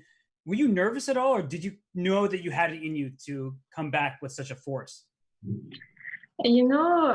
this week I was so tired because I played over than 100 games. So for me it was like, this game that I lost by, she had a rook and bishop, and I had a rook and pawn, and I was like completely down, just like my brain just stopped to work. Yeah, and after I was thinking like, okay, tomorrow I will have a break, so at least some fun. Well, tomorrow you have a break regardless because you don't play again until Sunday. So you were going to get that tomorrow off no matter what. The finals are on Sunday. So if you won the match today or lost the match, you still were getting tomorrow as a break. So it's good that you won the match. No chess on Saturday, whatever happens. Did you feel like you got more energy after? So when you started, winning a few games, did you feel like you got more energy then? No, because I played every day, like 4 hours, and I was like, okay. At the beginning, I had full of energy, and every day just like less, and today I just like, okay, finally I will have break. But because it's really difficult to play not these matches. I mean, okay, every match is difficult, but I mean before the 6 days qualified, it was so tough. Well, you think that now you played all the qualifiers, you played 3 days of matches. Maybe it's helped you because you have all the experience under your belt. Alexandra, I mean, you know her. Other girls, they're fresh, but I got used to play. For example, 1+1. Right.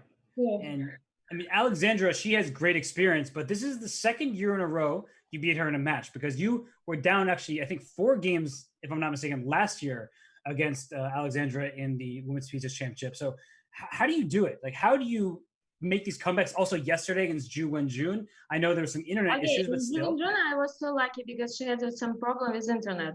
So, but even after she had the internet back, you were winning a bunch of games. But when you have it happened with me last year. When you have a problem with internet, your confidence just like down, and it's really hard to come back. Right. So I got my chance. And definitely, and especially because she was probably thinking about it all the time. When she was playing, will my internet work now, or when I get into time trouble, will my internet just every day I'm thinking like, okay, I'm lucky that I have normal internet, but who knows what will happen next day. That's true. Yeah. But today had nothing to do with the internet. It had everything to do with your good moves. So you must be feeling pretty good about your chess right now. Yes, because I told you before that I was working so hard this quarantine time, so I'm so happy about myself that I can play like this. It was beautiful chess. Beautiful. You went from the last person to qualify into the finals of the first Grand Prix leg. What do you expect? What are you going to do with your day off tomorrow? Are you going to prepare some for Anna Ushanina, or are you going to just say no more chess for me on Saturday? I'll wait for Sunday. I'm preparing every day some time before my match. So probably I will look what she's playing, some lines that I will prepare, and I will have a rest. Well, you deserve a rest. I was about to say the same thing. You definitely deserve a rest, Valentina. Thank you so much. It's good to see you playing so well. You're very huge smile on your face. Everybody's happy to see it. So congratulations, and we look forward to Sunday's final. Good luck on Sunday. Thank you. And there you have it. Valentina Gunina moves on into the final. She will take on Anna Ushanina. That will be a very good matchup between 2 Caro-Kann players and 2 players who have proven to be steady forces. I mean, Anna Ushanina was down in her match today against Vaishali. She ended up playing very well in the shorter time controls and moving on to win her match. Valentina Gunina did much of the same against Kosteniuk. So we will have a 3rd place match between Vaishali and Kosteniuk, and then a final matchup between Anna Ushanina and Valentina Gunina. And Anna, let me ask you. I mean, Gunina's been so impressive. Do you think she is going to beat Anna Ushanina, or is Ushanina we've overlooked her a bit, and do you think she'll be able to take the finale? I go for Valentina Gunina. She's just been playing out of this world chess. She's been playing so well today. And I think it's such a good thing to have, such an important thing to have for a chess player to be able to bounce back from a loss. And Eugenia's done the same thing, but I don't know. I have the feeling Valentina Gunina, she's just playing so well. But it's gonna be a close match once again, I think. So it's gonna be very exciting to see what happens this Sunday. For sure. And as you said, this Sunday, let's show everybody the overall schedule. Tomorrow is a rest day. I think Valentina is thrilled about that, although maybe she should play every single day because she's winning her matches. So if she plays tomorrow, whoever she's playing, it seems like she would have a good chance. And the 28th, that is Sunday, is the final. Then July 1st starts the second leg.